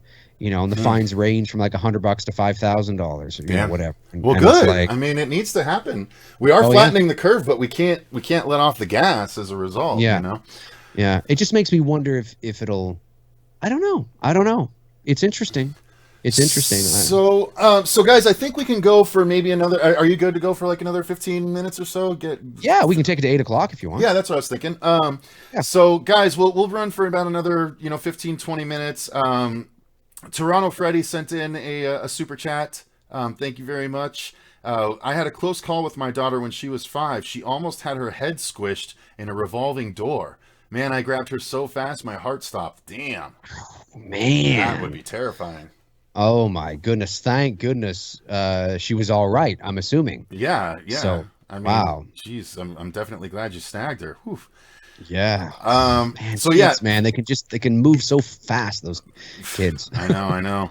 Guys, if you have questions, shoot them over. We got a few minutes to answer them. John Burke asked, will Dave have any say in the final edit and cut of the movie, or does Cecil have final say? I mean, I take everyone's opinion on board, but ultimately it is my say. It is my movie, so I will have final cut on the whole thing for sure. Listen, if Cecil wants me to wear a low-cut dress and a crop top in a dream sequence, I mean, it's what I got to do, I have to establish my dominance as a filmmaker, so. That's right. Yeah, just as a filmmaker, folks, not anything else. Get your mind out of the gutter. Today, Freddy's wearing a tutu, Dave. That's right. Oh, all right. I thought we were going more serious, but, okay. All right. All right, let's see. Dude, it's like Contagion. People say that. I just haven't seen Contagion recently at all. I only saw it once. I watched Outbreak way more times, so that's in my head. But Contagion, Outbreak, not at all. I should watch. I don't know if I've ever seen Outbreak. I have seen Contagion. I've seen Contagion twice. Dude, Outbreak's fantastic. Was that it? Okay? Is Outbreak a late '90s movie? Yeah, with Dustin Hoffman and yeah. Okay, I think I have seen it. Yeah, that's a great one, based on the Hot Zone. I mean, I don't know if it was late '90s. I think it was mid to early '90s, because that's when Michael Crichton was super big with Jurassic Park and Sphere and all that stuff being made into movies. So yeah, that's right. Let's see. So John asked the same question, so we answered it. Let's see. I think most people are going to stay paranoid until this is all over. I don't think you're going to get to see people go out like they used to, said Jason Nike. Yeah, I think you might be right for at least a little while. I think like Dave said, it just might take some time, and then people start to get back to normal again. Yeah. Like I said, it all depends on if there's strict regulations in place. Like again, hypothetically, maybe from now on, flu season, like it's law. I understand it sounds all sort of conspiratorial, and I don't mean it to sound like that. I'm just saying that hypothetically, what if between the months of January and April, it's law that there's no public gatherings. You can't gather between 5 people and all that. Like, I mean, that's a very sort of, sounds Orwellian, but I mean it's sort of Well, I I mean, think that if there's no fallout other than, hey, that was crazy, we got through it, and things kind of get back to normal, then I think Cecil's right. I think it'll just kind of take a little bit, but so what was it? I just lost it. I was just gonna say. brain fart. Yeah, Happens that happens to me a all lot. the time, Cecil. Let's see.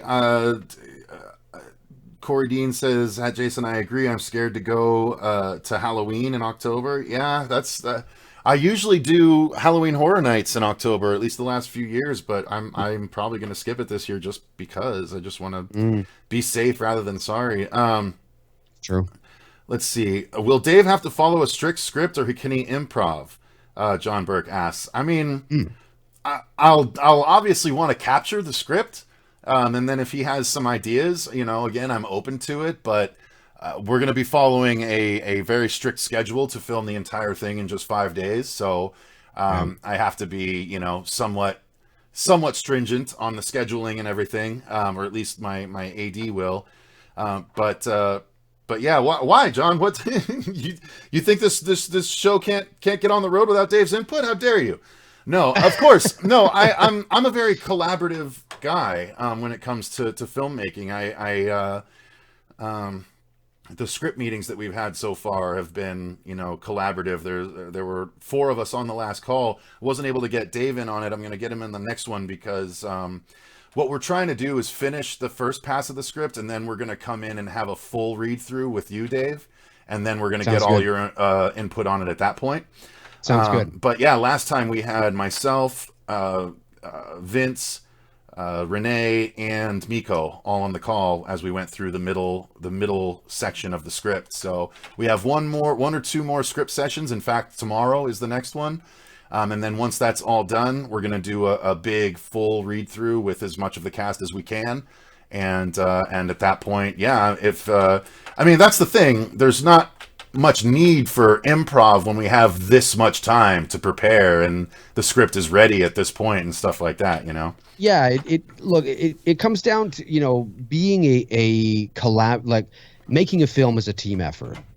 But at the end of the day, everybody is making a film as a team, but is making the film as a team with one vision. Mm-hmm. And that vision is the vision of the writer and the director. And in this case, it happens to be the same person.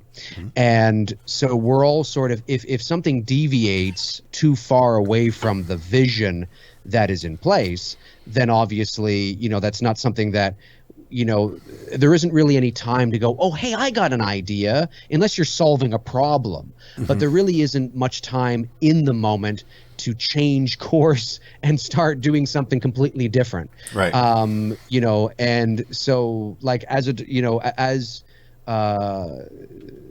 when like I share Cecil's same sort of approach, that it's I'm always open to suggestions and ideas that can help make the vision even better, but it's the same vision, it's the same destination, but there might be little things, nuances that you kind of tweak here or there in a performance or a line. Maybe you say it like this instead of that, or you add that one little thing or whatever.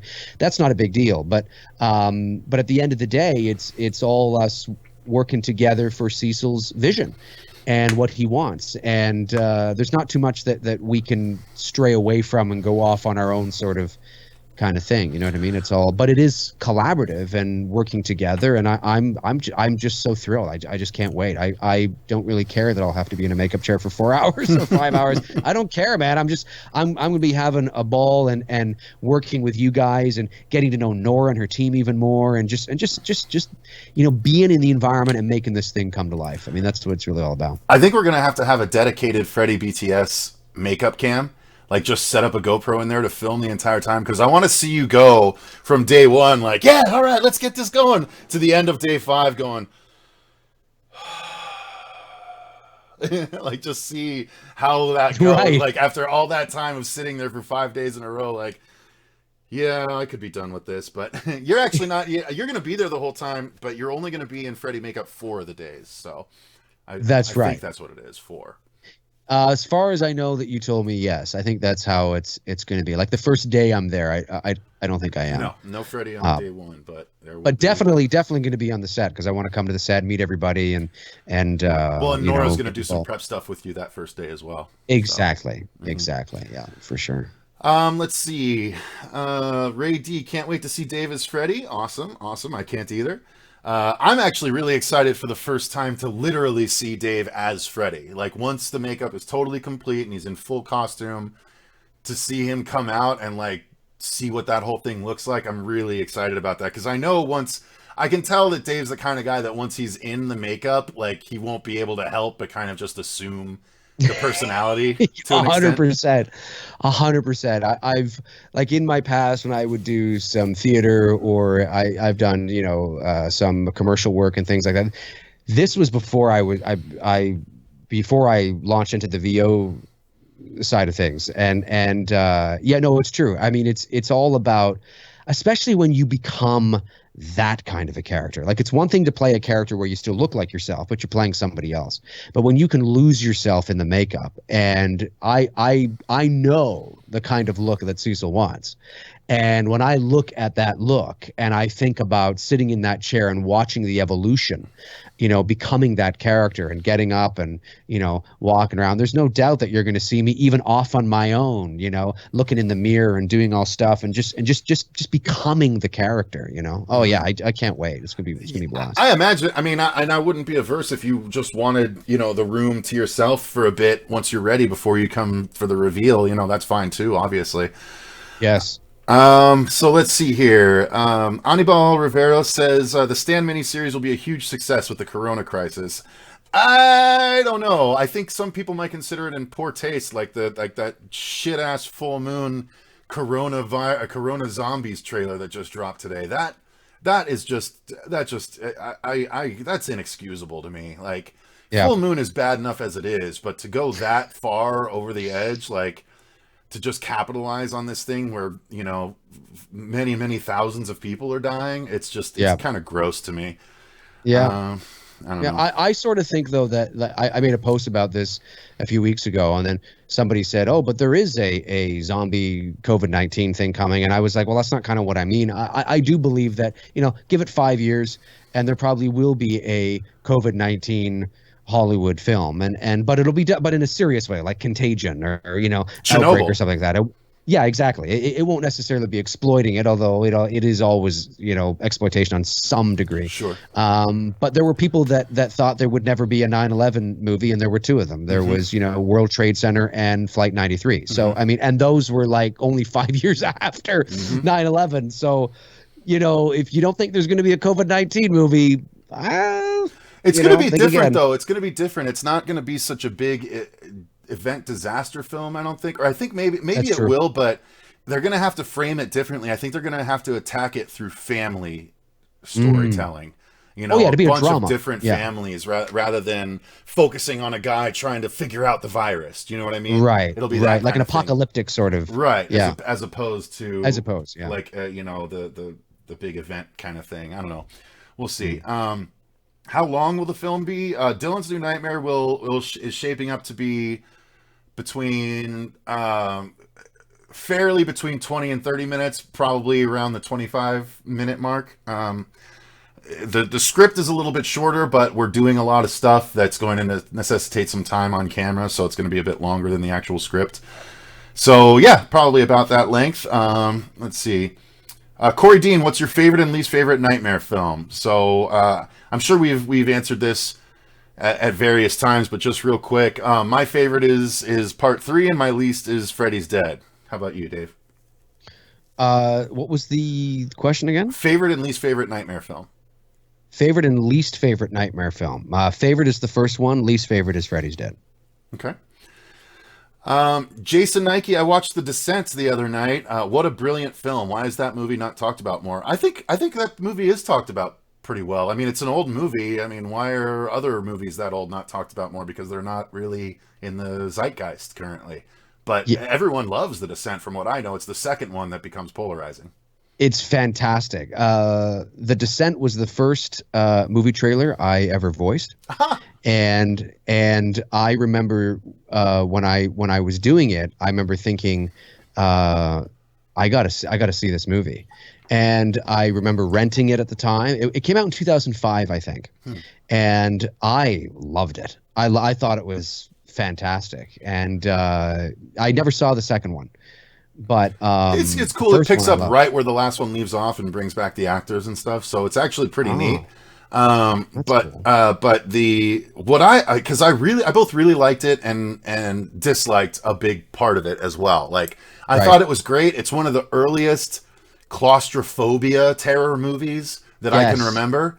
That always gets me. The things that get me the most are people being chased and things like nipping at their heels as they're going up ladders, and then or stairs. Right, and then this. Being stuck in small places, having to crawl through, not knowing if it's going to actually widen up or not. That is terrifying to me as a big guy. So that movie really tapped into that. I like that it's a creature movie. What I didn't like, and I think this movie originates my dislike for this, is humanoid creature movies. Where it's just humans that have been altered in some way. That's not creature movies to me. That's cop out territory to me. That's just, we couldn't do a creature, so we just did some makeup effects on people. And granted, the movie I'm guessing it was always supposed to be people, because I think it's even people that got trapped down there that mutated in the story. But nonetheless, I wanted it to be a creature movie, and when it ended up being kind of humanoids, I was like, that's not as scary. But it's still a fantastic movie nonetheless. I gotta watch that movie again. Damn, I haven't watched that in a while. It's such a good movie. You might as well do on 1 and 2, yeah. Yeah. Let's see here. Anibal, man, I'm really excited for Dylan's new nightmare. I know y'all are gonna crush it. Thank you very much. Sky, does Cecil's vision include Daisy Dukes and booty shorts? Again, I have to assert my dominance, so at least one day he's gonna be in those. Miko's going to be in the Daisy Dukes. I'll be in the booty shorts, and it'll be just some weird fucked up dream. That'll be the best photo shoot if we get you in a lawn, one of you with a hose, like spraying it on the other one.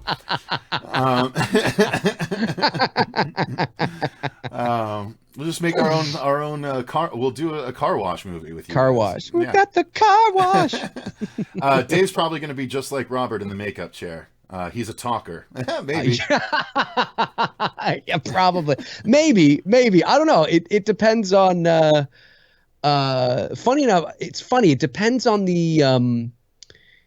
Maybe, I don't know. It depends. Maybe not the first time, because I'll be kind of just soaking up the environment and kind of watching the process, because I'm really interested in the process and things like that. But yeah, no, I mean, there's always an opportunity for me to talk everybody's ear off. That's for sure.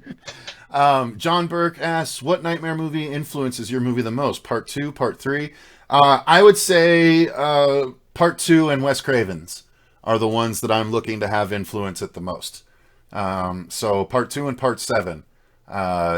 With a dash of Part 3 in there, because I do have, Freddy's got to have his one-liners. He even did in Part 2. They were just really dark one-liners. So I think I achieved that. There's one in particular that I like, that I think everyone's a big fan of too, that is going to be fun. But I don't know. What do you think, Dave? Do you think it feels like that?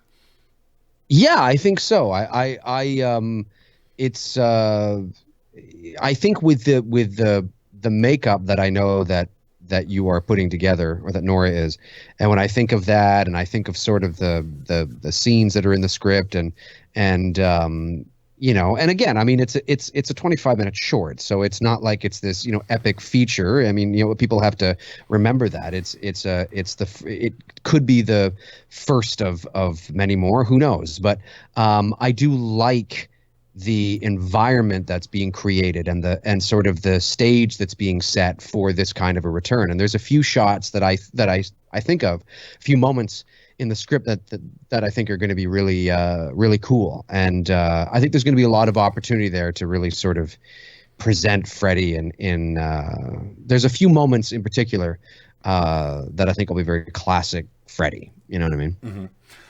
We'll take 2 more, and then we'll finish it up here. So let's see.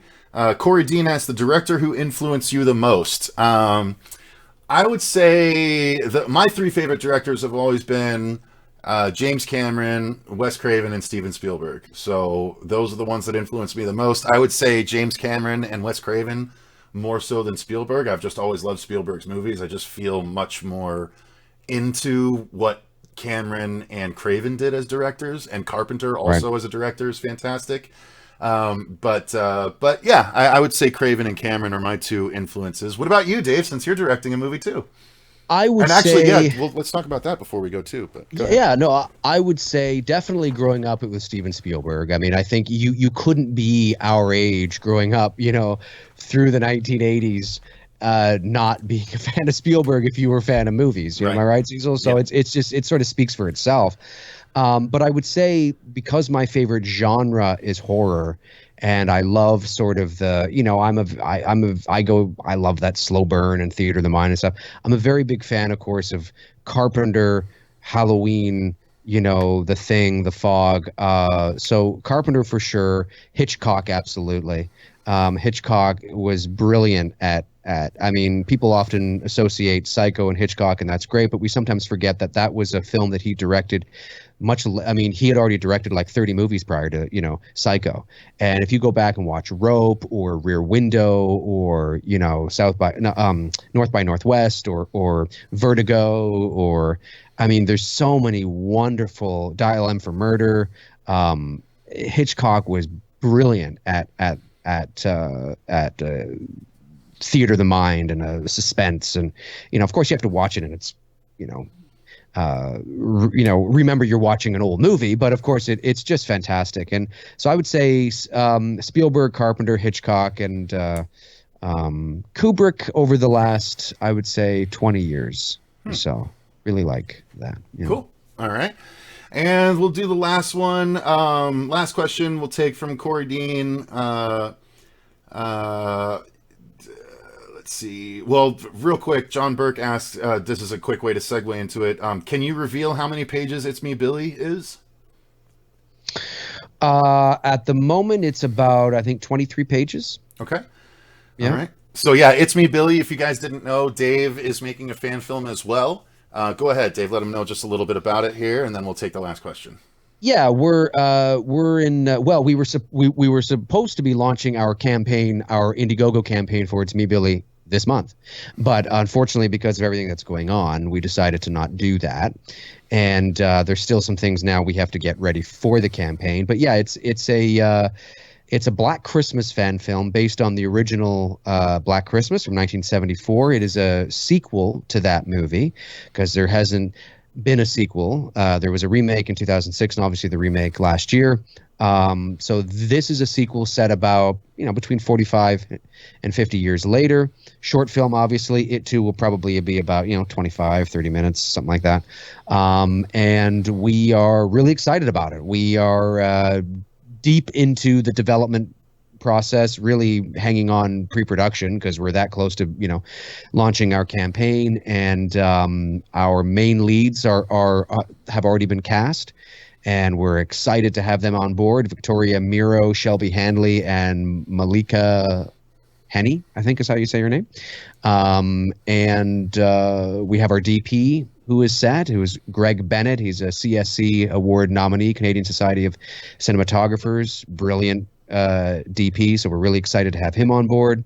And we're just really excited. I mean, we're there's not too many Black Christmas fan films out there, and it was one of the reasons why we wanted to do it and sort of take it to the next level, like what Cecil is doing and what Vince has done with Never Hike in the Snow and Never Hike Alone, and we're just really excited about it. So we're hoping that in the very near future, this whole thing with the coronavirus and everything can go away, and we can get Dylan's New Nightmare going and our Indiegogo campaign going. So it's, but yeah, that's sort of, we're kind of in a bit of a holding pattern, like everybody is, kind of like, well, but we're really excited about it. We're really excited about it. Billy is back. Yeah, it's gonna be cool, man.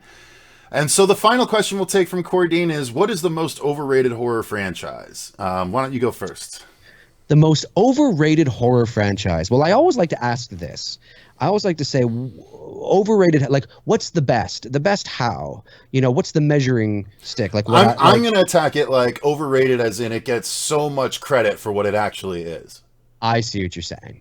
Overrated horror franchise. Overrated. Overrated. If you want to keep thinking, I have mine. You go ahead. All right.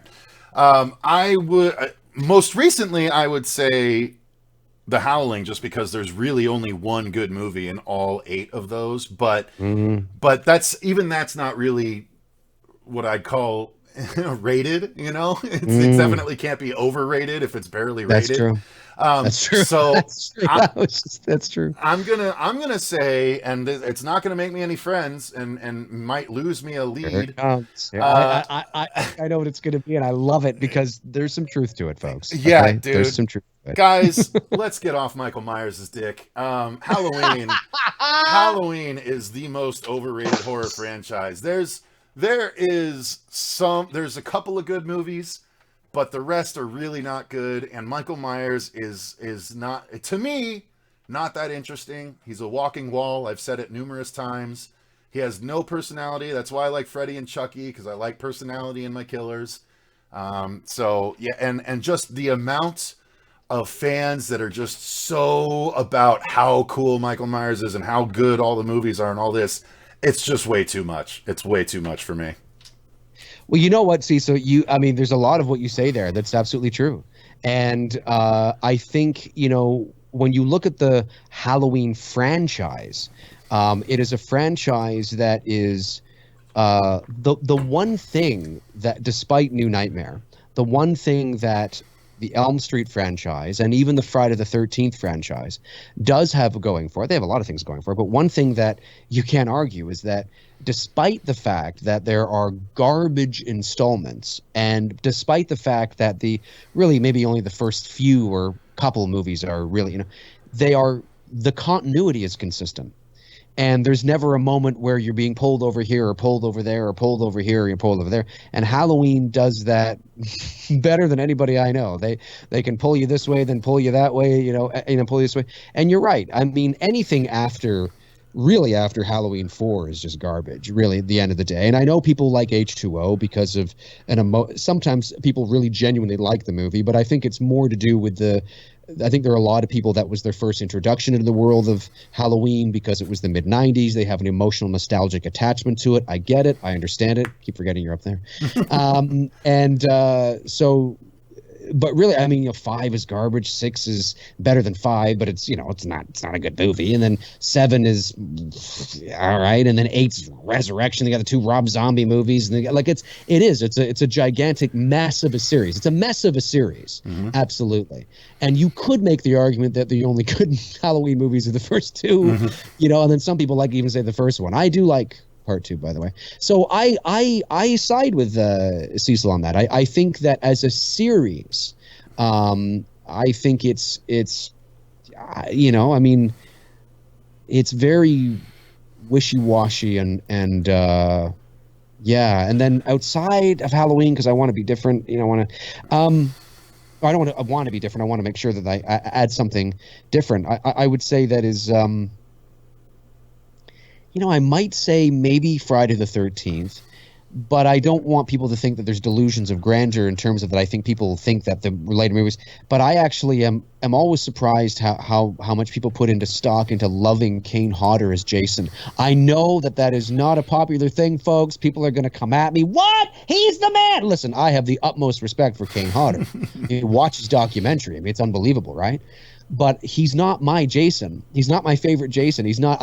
He's in arguably the worst of the movies. He's not even in the good Friday the 13th movies.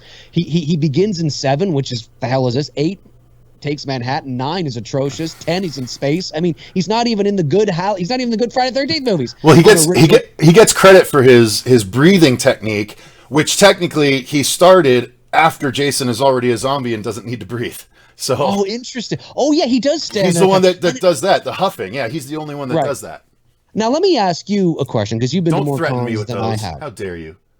What's that? Don't threaten me with those. I didn't even fucking. You're like, let me ask you a question. I'm like, holy shit! What? I'm sorry. What? You got it. Let me ask you a question, you son of a bitch. I forgot. I'm just playing with it. Okay, so you've been to more cons than I have, I think, especially horror cons, because you got one right in your backyard. Mm-hmm. Have you met or stood beside Kane Hodder? Yeah, a number of times. Okay, all right. I am skeptical that he's not, in fact, wearing lifts in his shoes, because I don't believe that Kane Hodder clocks in at 6'2". There are people that say no, I'm 6'2" and he's shorter than me. Sorry? I'm 6'2" and he's shorter than me. He's not 6'2". Yeah, and because when you like when I and this is no disrespect to Kane Hodder. Who doesn't love Kane? I love Kane Hodder. He's amazing, and he's a great ambassador, not just for Friday the 13th, but for the horror slasher subgenre. I mean, he's a great ambassador. It's not personal, but when I watch the movies he's in, and I remember I was watching Part 8. Why? I have no idea, but I was. And he's on the boat and he's coming around, and he looks. And I'm not a tall guy. I mean, I'm only 5'8", but he looks small. And when he's in the room with some of the women in the film, he looks like they're hot. Like he doesn't.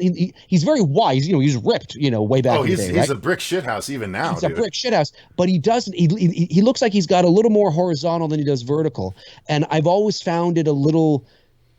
I don't want to say funny, because it's not like I'm laughing, but it does. He looks very wide, and when he's in the room with a couple of the protagonists, the female protagonists, he looks sort of as like they're the same height. Mm-hmm. And I've always found that kind of funny. I always liked the Jason to be bigger, mm-hmm. Not necessarily Derek Mears, but sort of Richard Brooker, Ted White kind of thing. You know what I mean? And I like the Derek Mears actually.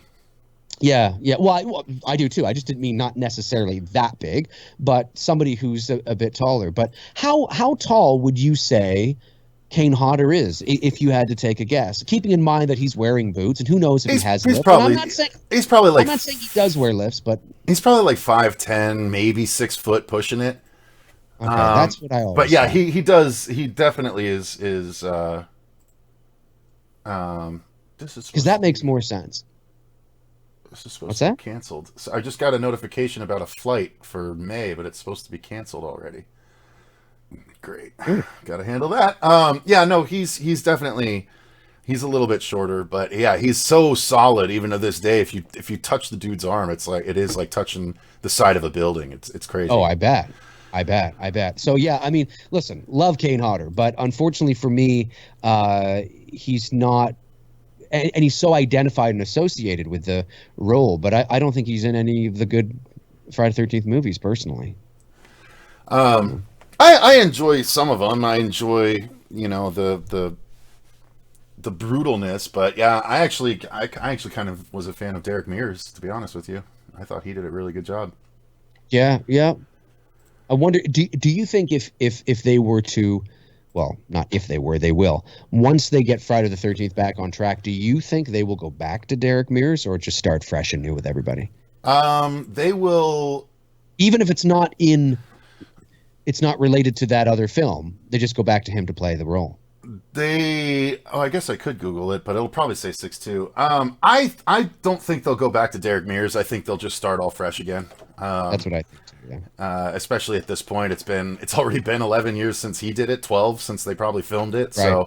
So he's still huge too. He just did Swamp Thing, but I don't know. I don't know. Yeah, they'll probably just go all new. Who knows if and when it's actually going to happen. Just to let you know, I know. I saw. Okay. But I just wanted to handle that flight thing before I forgot, because I knew I would forget. Okay. So anyway, yeah, it's I don't know. We'll see what happens, but yeah, I think we pretty much covered it. Was there any other franchise besides Halloween? I mean, you mentioned Friday the 13th, so there you go. Well, I think largely, like I think like, again, we're talking about as a whole, as a franchise. I think some of the films, yeah, I think I would say that. I think I don't generally hear people talk with Elm Street. I generally don't hear people talk favorably about sort of the ones that everybody kind of feels are not very good. So I don't necessarily think Elm Street is overrated or underrated. I think it's kind of appropriate. Yeah. But Halloween, there's definitely films in there that I will never understand how people enjoy, but they enjoy what they enjoy, and that's okay. Yep, indeed. So, all right, you guys, I think that's where we're going to end it. Thank you very much to Dave for being so generous with his time here and listening to these horror stories from the House of Mouse. It wasn't the most fun thing to listen to, but it was horror stories, and that's I enjoyed it. Show, no, I enjoyed it, and thank you so much for having me on. I really appreciate it. I love doing this kind of thing, and I learned something new today, which was great, and a lot of cool, creepy stories and real life shit. It's like real life crime, true crime kind of thing. You know what I mean? It's not a crime, but it's like that kind of thing. Where it's real shit. It's not made up stuff. So it's like, whoa. Yeah. I was gonna be safe out there, kids. If you go to Disneyland. Yeah, exactly. I was gonna say, after hearing your thoughts on Friday the 13th and Halloween, you should do one of your live streams. You should do, not that I'm telling you how to program, but an idea for you. You should do one of those tier rankings. Choose, like we did, the tier ranking of like 20 franchises that you've actually seen all the movies of. Yes. Because people love those tier rankings, and they would really dig your opinion. I would love to do it. I think the reason why I haven't done it is just because it's tedious and it takes a lot, and I would have to brush up on a lot of the movies that I haven't seen in a while. Well, I think if you told that up front, if you explain to everyone, look, some of this is based on my memory and things like that, they would forgive you for that. That's true. It's not a bad idea. Not a bad idea. Not a bad idea. Maybe I'd watch it for Halloween time. Yeah. All right, guys. So thank you very much to Dave for joining. Thank all of you guys for watching. If you enjoyed the video, click the like button and subscribe to make sure you don't miss other live streams and videos going forward. We still put up one episode a day, especially now that we're all home during quarantine and absorbing all this horror content. So you can guarantee we'll have a lot more coming, at least one a day. So thank you guys again. And the link again to Dave's channel is in the description box. If you want to go subscribe to him, please do. And thanks very much. Until next time, remember, stay scared. And now I have to stop it.